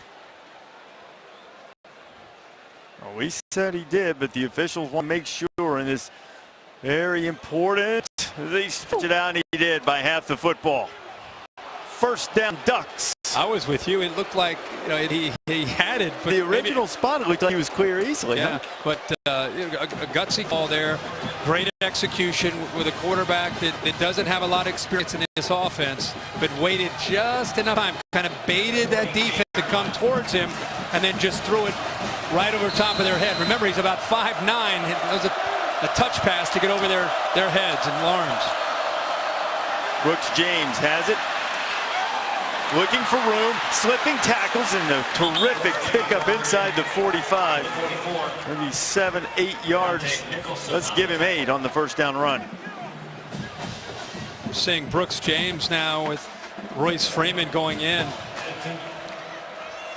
The lead back for the Ducks, and we've seen more from Brooks James. And this is the first time tonight we've mentioned that Vernon Adams isn't the tallest guy in the world, and that time he gets one swatted back at him by Lawrence Thomas. Yeah, Thomas knocked that down, and you're down by 10. You're on the road. It's the second game of the season. You've got a quarterback that's been around for 4 weeks, and you lose your go-to guy, your bell cow, Royce Freeman, and now you've got a freshman and Tony Brooks James in there for him. It's a tough ask here. Third and a really long one. Adams going to throw for it, going to take the shot, had a man out there and couldn't hook up with Nelson. It'll be 4th down, and they went for it on their own side of the 50. You know they're going for it here. Yeah, aggressive call on 3rd down and short. I think, again, they have confidence that they can make it on 4th down, but the matchup is favorable. Demetrius Cox is a good player. He can play safety, he can play corner, but Nelson matched up one-on-one against anybody. You feel like he has a chance to win that battle. Why not take a shot there on 3rd and short? Another opportunity for a 4th down conversion. And we see, again, we've seen this a couple of times tonight. D'Antonio and the Spartans using their timeouts to make the right defensive call. It worked on a goal line stand on a 4th and 1. Will it work on this 4th and 1?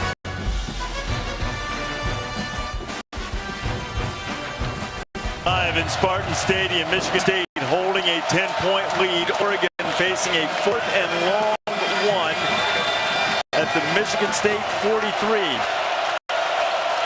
Put the bigger back, Kenai Benoit, in with Royce Freeman being checked out for an injury in the locker room. Adams keeps stretching it. Stretched the ball across the yellow line, but the official is running in short of where that line was. We'll see where they put it down and how they mark it. They measured on the last 4th down attempt for the Ducks, and they made it by half a football. They're going to bring the chains out again. It looked like he extended and got it. Good job by the right guard, Cameron Hunt, who came around, picked that linebacker Cooper, or Bulla, up right there. And then he looks like, again, by our, they're going to actually review the spot. But Hunt climbs up the 2nd level. And our line's usually pretty reliable. It looks like he extended that ball across the line. You know, Oregon, it's not about time of possession for Oregon. It's about the number of plays. Oregon right now has 68 plays. Just doesn't feel like, with Marcus Mariota and some of the other quarterbacks, the tempo was always a factor. Have felt tonight Michigan State sitting there exhausted, looking over the sideline. What's the call? What's the call? I haven't felt that hardly at all tonight. No, I was going to say not one play this time did I feel like tempo influenced much. My thing with Oregon is pace is obviously a factor. Deception with that pace is a factor. That's not been in play at all tonight. Well, the replay crew, which is the Big Ten replay crew led by Steve Newman. Prior to determination by instant replay, we're going to measure to see if it's a first down or short of the line to gain. One thing about that, as we're all caught up on the football extending across the line, if knee touched as he was coming down before he extended another half a yard, that could also be a big factor in whether or not he got the yards for the first down. Where the ball was when the knee touched, and if it in fact did, would be the proper spot. Well, let's see what the chains say. The nose of that football on the yellow line. Kirk has always called it precise. An airing.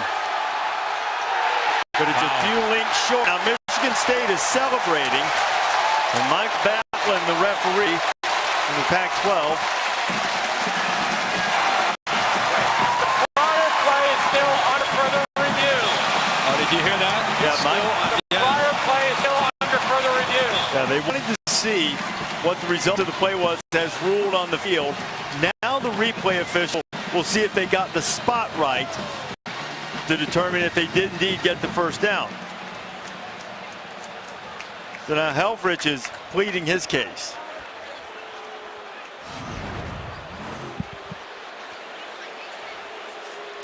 Let's take a look at the spot here. They put it down at the That's 42. Tough to see. It's tough to see. Tough to see the knee. And still the ball appeared to me, Kirk, even as the knee went down, to come straight down. I don't think he gained anything at all, like after the knee went down. I think the question is whether that Pac-12... After further the ruling on the field stands. First down. Okay, ruling on the field stands means there's not enough video evidence to overturn it. And it's third time tonight that Ducks have had a possession ended by a loss of downs. Oregon just 2 for 5 on fourth down. That one and one on the goal line in the first half. Really costly. And I think they'll go back and they'll look at third down and short, taking a shot. I'm personally okay with it, but as a coaching staff, wonder if they'll go back and look at that and say, why didn't we just try to run it on third down and run it again on fourth and pick up the first down? But Oregon lives on the edge. That's just kind of their personality. So when it works out, everybody cheers them and tells them how great they are. And when it doesn't work out, you need to be understanding and accept that. We were talking to Mark Helfrich this week and discussing how he would handle tempo and things with Vernon Adams. He almost said, we want to be patient. He goes, well, I never want to say patient, but yes, methodical to a degree, or not panicked mode. And you wonder how fast they can go. Quarterback has only been on campus there for the 3 or 4 weeks. I mean, Marcus Mariota 3 or 4 years running this offense. It's very different when he's running tempo versus a guy who's still learning the offense, even tonight. And not having Royce Freeman there to try to pick up that short yardage certainly hurt as well. And L.J. Scott is starting to feel his ups here for Michigan State. I think it's safe to say that right now it's tailback by committee. By the time the Big Ten play comes around for Michigan State, if L.J. Scott continue to understand the plays and understands pass protection, and that's probably the biggest obstacle for true freshmen in these offenses, learning pass protection. But it wouldn't shock, I think, any of us to see him just get more and more and more of an opportunity to maybe become the guy. And Scott averaging 7.5 yards per carry tonight. Madre London's averaging nearly 7. It was London who had the big 62-yarder. Scott this time stopped in his tracks. It'll bring up third down, and the defense needs to get off the field and get the ball back to the O. Because over the last couple years with Connor Cook quarterback, they've had Jeremy Langford back there who was a physical back and an explosive back and really complemented what Cook in the passing game offered. And it put a lot of pressure on a defense with that balance of they're going to run Langford and the powerful offensive line, or they're going to play action out of that and throw the ball. And I think L.J. Scott really fits that mold. You don't quite have the explosiveness of a Langford, but you have the physicality of trying to just pound on a defense and wear them out over 4 quarters. On 3rd down, Connor Cook throws incomplete. Clock stops. 6 minutes and 21 seconds left in Michigan State. You assume we'll punt it away. That's a stop because it not only gets the ball back to Oregon, but the clock stopped, as you said, and they still have all 3 timeouts. And this is Oregon thinking about this being a 2-possession game, and they still have an ability to strike quickly with this offense. And don't forget, Braylon Addison, who is trotting on the field now to return this punt for Oregon, has already taken one to the house tonight, 81 yards.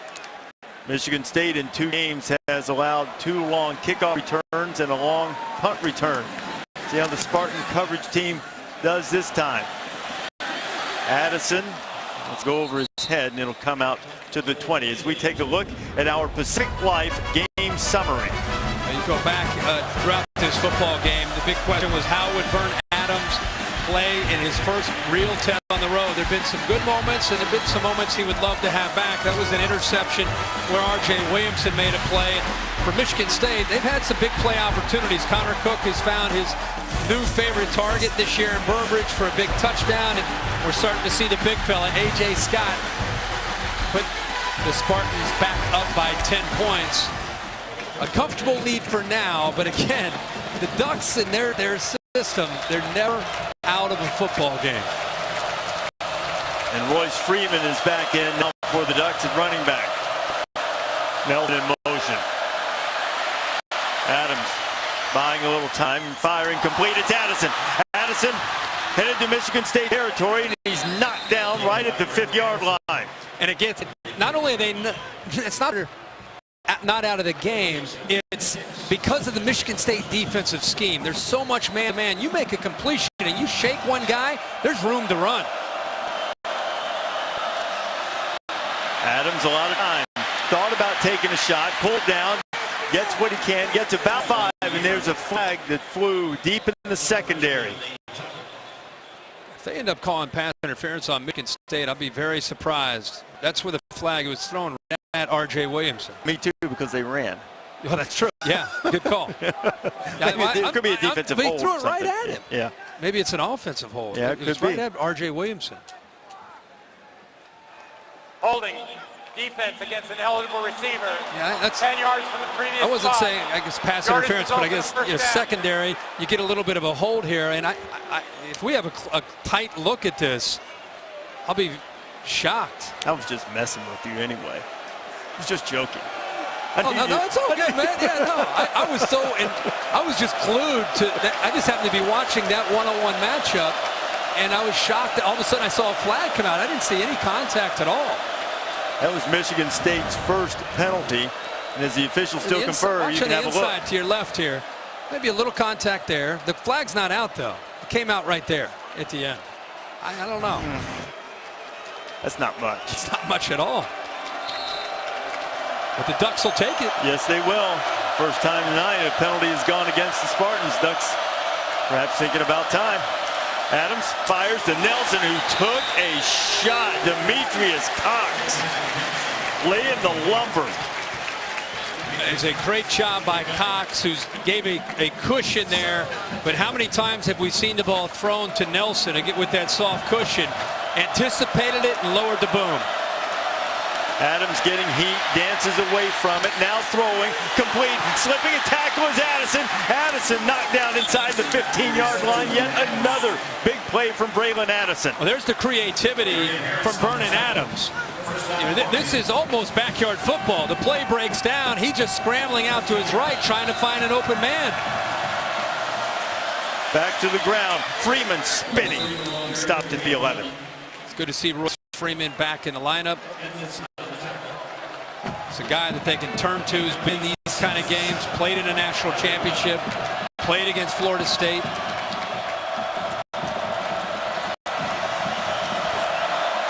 This is the type of patience Helfrich can live with. 5 minutes.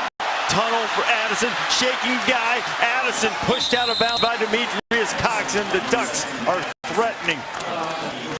I love how he came to football here. A bit of a risk here by R.J. Williamson coming up and trying to make the play. Instead of sitting back, he comes to the ball. And by coming to the football, it gave him an angle to come back to the outside. 7 catches, $139 for Adams. Now back to the ground with Adams. He's trying to find his way, and he's twisted into a pretzel and loses a couple. Remember, this has been tough sledding for Oregon. They scored the last time they got inside the 5-yard line, but it's not, again, they are not in. Mariota would run this offense. Defense was on its heels. They're arguing with each other. Here, plenty of time to set up. As making checks, and then the flags fly. I think give them a false start. Looked like Michigan State moved as well. Both. False start. 32 offense. 5-yard penalty. Second down. It's the center, Matt Haggerty.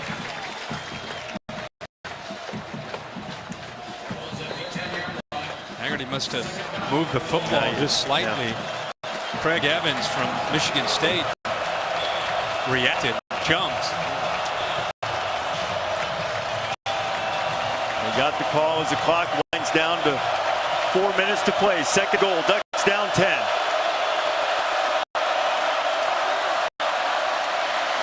Adams still has it, scrambling, and just gets rid of it, throws it into the second row, and there's another flag down.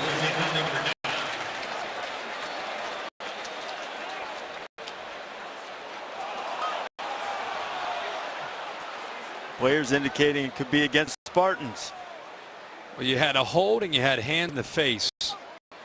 So you could go either way. Michigan State had hands up into the face. Personal foul, hands to the face, number 4 on the deep end. Half the distance to the goal. Automatic first down. It was Malik McDowell. You could have called that. You could have called holding on this guy that he's going up against. Yeah. Right in the bottom there. There's a hold. There's a hand in the face. Which way do you want to go? Both guys had hands to the face. Right. It's a gladiator bit down there.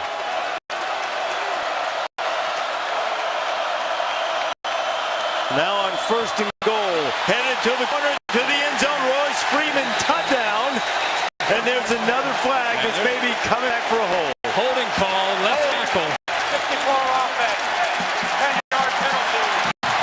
First down. Yeah, that's the reason he got to the edge, was because Tyler Johnstone was called for holding. And I don't even think he really needed to do that. I think he still had it right here on the edge. Just locks up with Cooper. And if he doesn't do that, there's no way Cooper, as a defensive lineman, is going to be able to seal the edge and prevent Freeman from bouncing that and getting into the end zone. So now it'll be first and goal from the 15 after the 10-yard holding walk-off.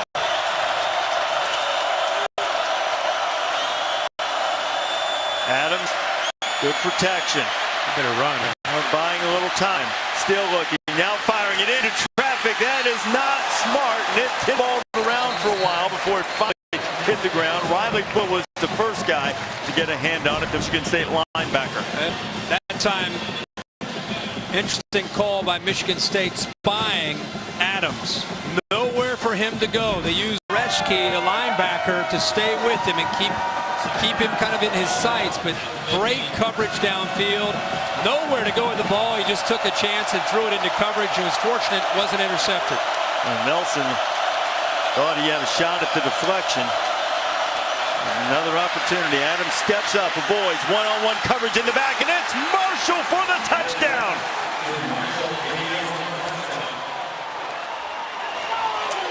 This is not terribly important at this moment, but that is a new NCAA record. 70 consecutive games with a touchdown pass for the Ducks. Watch this. Both guys kind of pushing back and forth. Good no call. Marshall goes up and makes the play. Puts it up in the air. I'll tell you, one of the toughest things when you're a young quarterback in a new system, he's played some football, but in a different school, is the red zone. This red zone usually is attacking for Oregon. Right now, it's almost like they're just trying to feel what might work, and they just kind of threw that up and hoped that Marshall would make a play on it, and he did. The extra point very important. It makes it a 3-point game, 3:25 to go. Ducks have all 3 timeouts. So they've got plenty of time.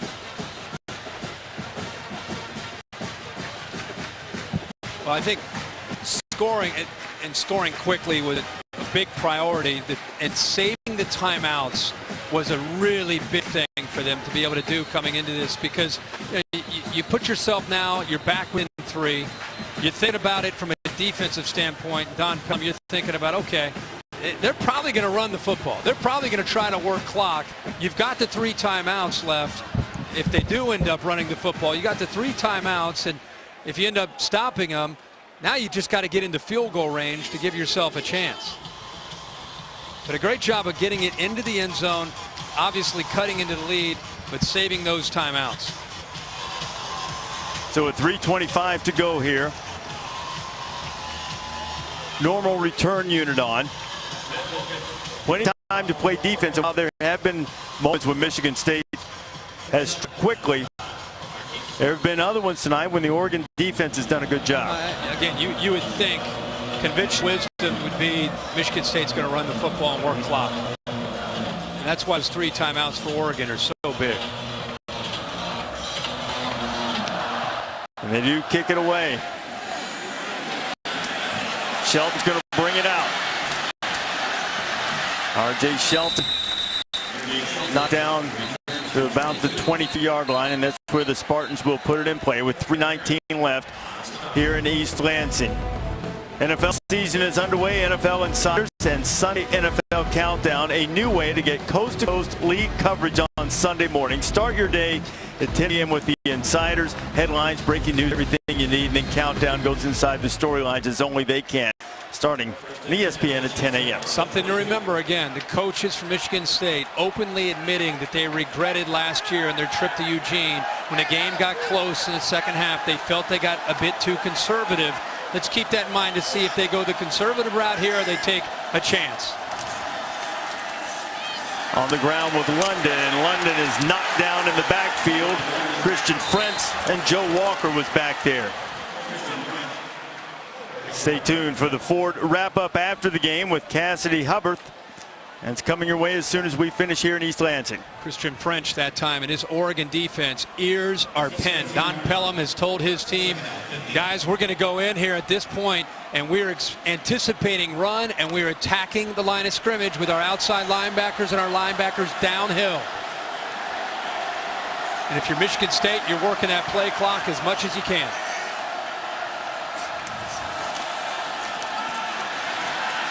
Cook is going to try to take care of it, you would think, but whizzed it out of bounds looking for King. So now it's 3rd and 15, and Oregon didn't have to use a timeout. That's right. So the loss on 1st and 10 sits them back where it's 2nd and 15.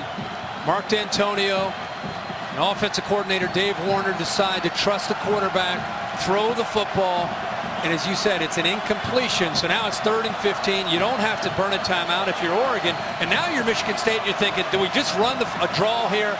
Do you run the football to keep the clock going and use it at least to maybe use 1 timeout here? What would you do? I would try to work the clock. I mean, I know you got a quarterback that's effective, but I would probably run the draw or the screen.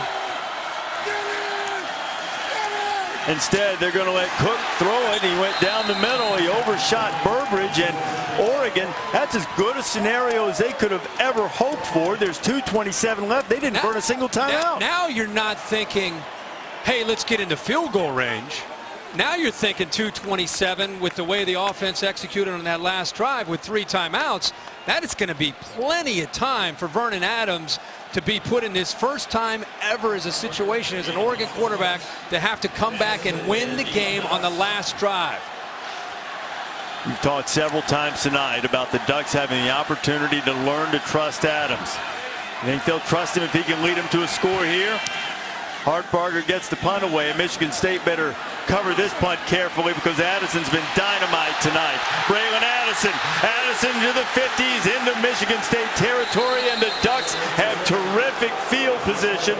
The crowd wanted a block in the back, but I tell you, I thought it was a bit of an acting job. I thought a good no call by the group. Remember that feature this morning with Wojo on College Game Day about Vernon Adams, talking about all that he's been through with his transfer from Eastern Washington, deciding to come over to play for Oregon, and some of the reactions from some of the fans in that area, and then how tough it was for him. He had to deal with taking that test with math, and he finally passed, and he's just been on campus for 3 or 4 weeks. I think this is what he envisioned, being in these kind of games with these kind of scenarios and opportunities to play big-time college football, and he's got it in his second game of his career.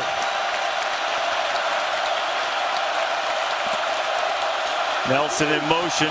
Ducks have time to keep it on the ground. They've got Royce Freeman inside the 40-yard line, and Oregon with a big pickup on their first play and picking up a first down as we go to the 2-minute mark. Yeah, they're not in quite the kind of fastball tempo you'd expect. That was outstanding patience there by Royce Freeman on that outside zone. Freeman trying the middle. Picks up about 3. Royce Freeman's going to be up around 90 yards. And again, you don't feel at this point Mark Helfrich telling Vernon Adams, let's go, let's go, let's go, let's go. You know, again, it's not the tempo that you're accustomed. It's fast, but it's not as fast as it can be. 90 seconds left in the game. Adams taking a shot. Marshall's out there. He was by himself, and if Adams could have put it on him, the Ducks would have had the lead. Arjun Colhoun, who's a senior, out there by himself. This is Michigan State's defense. There's no safeties behind him. He stumbles, loses balance. Look at that. He's all alone. Byron Marshall had 5, maybe 8 yards of separation because Colhoun lost his footing, and Marshall pulled away. One-on-one coverage again. 3rd down and 7. Spartans bringing pressure from the outside. Adams in trouble. Adams tries to get away, and he does not. A sack. Lawrence Thomas was back there, and Chris Fry finished him off. Fry's made some big plays tonight. None bigger than that one. Boy, that was a gutsy call by Harlan Barnett and Mike Tressel, the co-defensive coordinators. I'm sure Mark D'Antonio had something to say about that, too.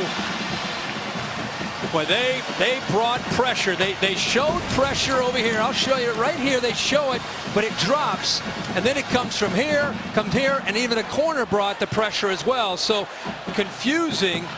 The Oregon offensive line, he had open people. If he would have been able to just sit in there and just get rid of the ball as quickly as he can, or if he could have been able to get away and buy a little bit of time, he had some open receivers. But Michigan State lives on the edge themselves and how they coach defensively, and they brought the house. We talked about identities right at the beginning of the game. While Michigan State's offense has certainly been prolific the last couple of years, they are still rooted in their defense, and right now their defense has made the biggest play of the game to this point. 4th sack of the night, leaving Oregon with a 4th and 16, trying to save a chance to stay in this game. 6th time the Ducks have gone for it on 4th down tonight. They're 2 for their previous 5. Timeout, Michigan State. You ever remember a game when you've seen charge timeout. this many defensive timeouts? No. I mean, and they've worked out well for Michigan State. Bit of a nail biter for the Spartan fans here, who really wanted this one after the way last year's game ended against the Ducks, and they're trying to hang on here. You think about that. They're at about the 33-yard line on that play. And you know, it'd be a 50-yarder, but if somehow he's able to break away and just throw it away, you at least have a shot, right, at a field goal to try to tie the game up. Whereas now you go all the way back to where they are now, and I just think that, you know, with Mark Helfrich and Scott Frost, I don't think just a Hail Mary is the answer. Remember, the answer for them tonight has been, okay, who has single coverage? Who doesn't have a safety along with him in coverage? Find the corner that's one-on-one and go to that wide receiver. They've been going a lot to the bottom right down here. Let's see if they go that route again. That's Byron Marshall down there. Those two hooked up to convert a big 4th down earlier in the second half. They kept the touchdown drive alive. 4th and 16. Adams stepping up. Adams firing. Short hops and incomplete. Spartans take over.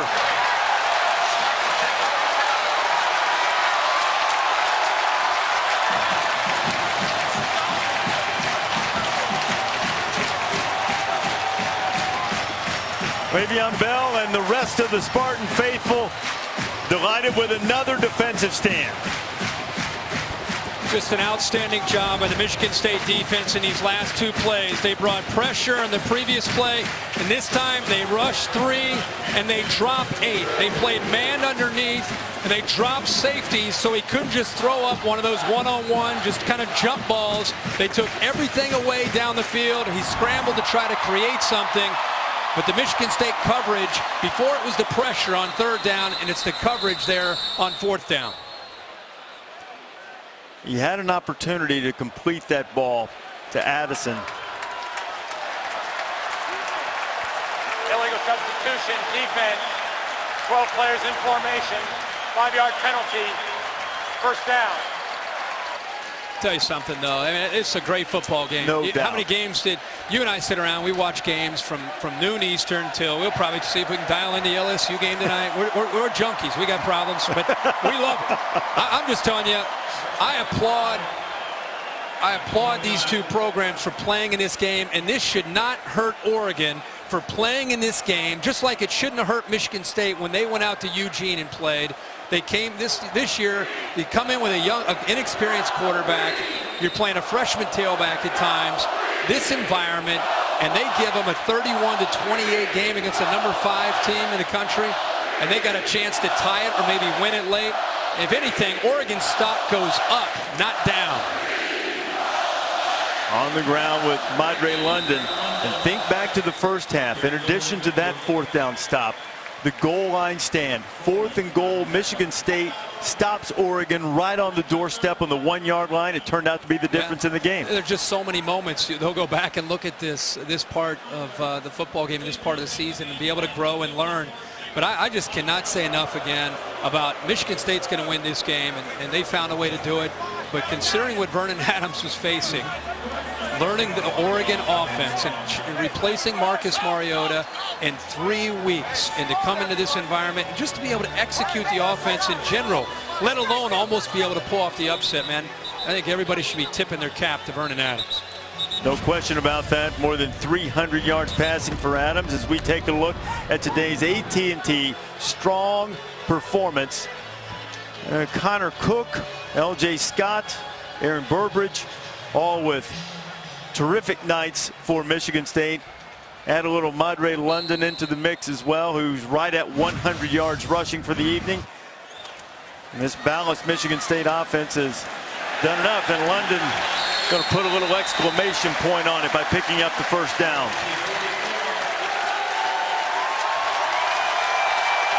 And now they can start the celebration officially. These 2 teams over the last 4 or 5 years have proven they are legitimate powerhouse programs in college football. They really have. I mean, Michigan State and what they've done with Mark D'Antonio, in my opinion, and I don't go back to the 30s and 40s and 50s, but in my life, these are the 2 best seasons that Michigan State football, the last year and the year before in 13 when they beat Ohio State in the Big Ten Championship and went on to win the Rose Bowl against Stanford. Last year, the way they came back, ended up beating Baylor in their bowl game. They've talked about they've only had 3 losses in the last 27 games, and one of the teams was the Oregon Ducks. They wanted to have a little payback, and they got the win.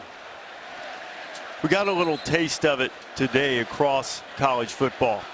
There's a feel that this is a topsy-turvy type season, with the exception of Ohio State, who seems to be a cut above the rest. You've seen some surprises. You've seen the Pac-12 and non-conference play not perform in terms of wins and losses as well as they would have hoped. But everything's still out in front of the Ducks. You go out, take care of business in the Pac-12, and I agree with you 100%. A 3-point loss to this team in this stadium. This team, which I believe is really the only legitimate threat to Ohio State in the Big Ten right now. That's nothing at all to be a black mark on your resume. Would you rather have played a couple FCS teams and blown them out by 40 or 50 or lose a game like this? I'm more impressed by losing a game like this. And for some of these Spartans who agonized over that loss a year ago in Eugene when they let a second-half lead get away, a little bit of a cathartic feeling as the clock strikes 0. Mark D'Antonio, Mark Helfrich meeting at midfield after a terrific and entertaining football game that Michigan State pulls out 31-28.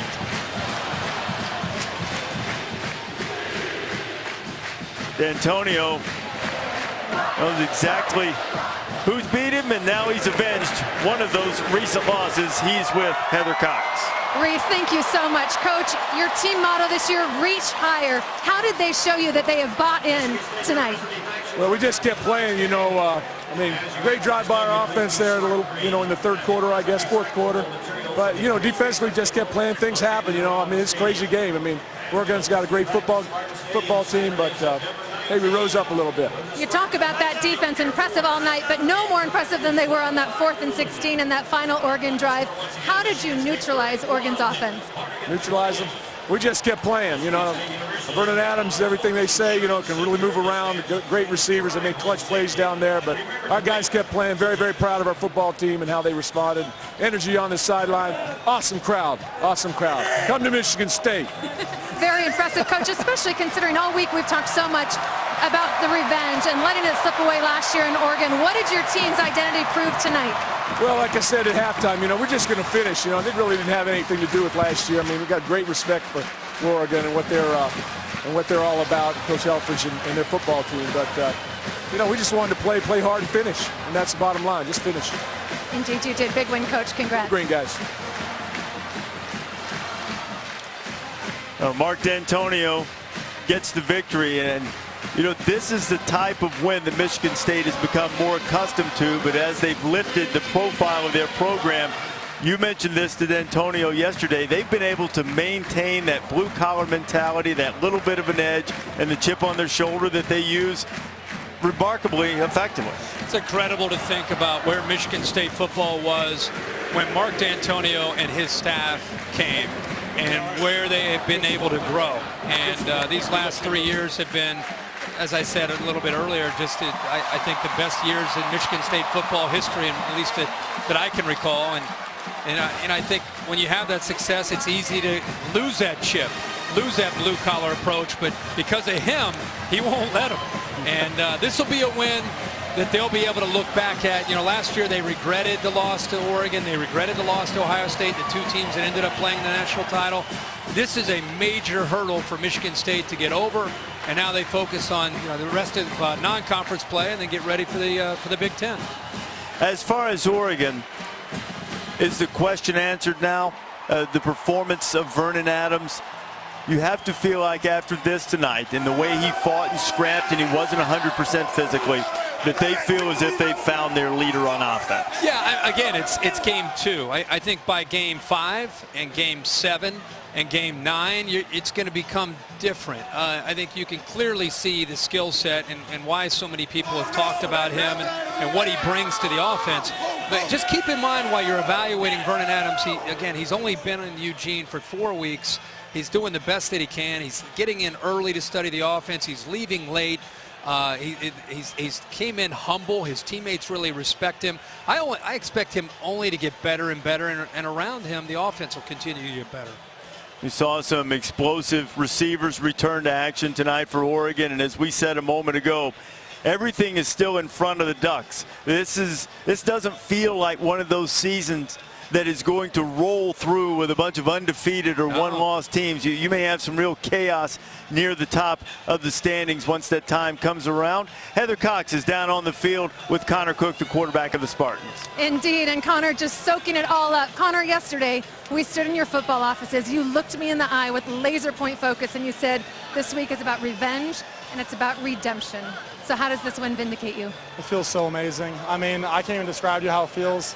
I mean, ever since the loss last year, you know, it's been, obviously we highlighted that in our schedule, but for me, you know, personally, because I didn't really finish in the second half, I think there was throws I left on the table, like I told you guys, and plays that we made last year that weren't made and we lost.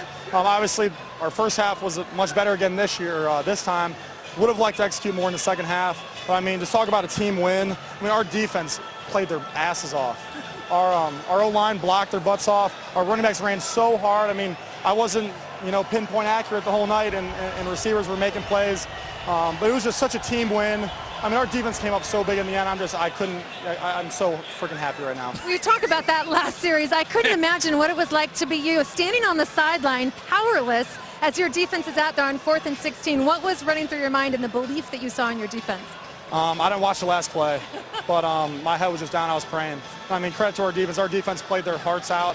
Shalik, the whole D-line, the secondary, you know, the interceptions they came up with. But, I mean, just a team win. We'll let you enjoy it. Connor, congratulations. Thank you. All right, Reese. All right, Heather. Connor walking right on the edge of that line.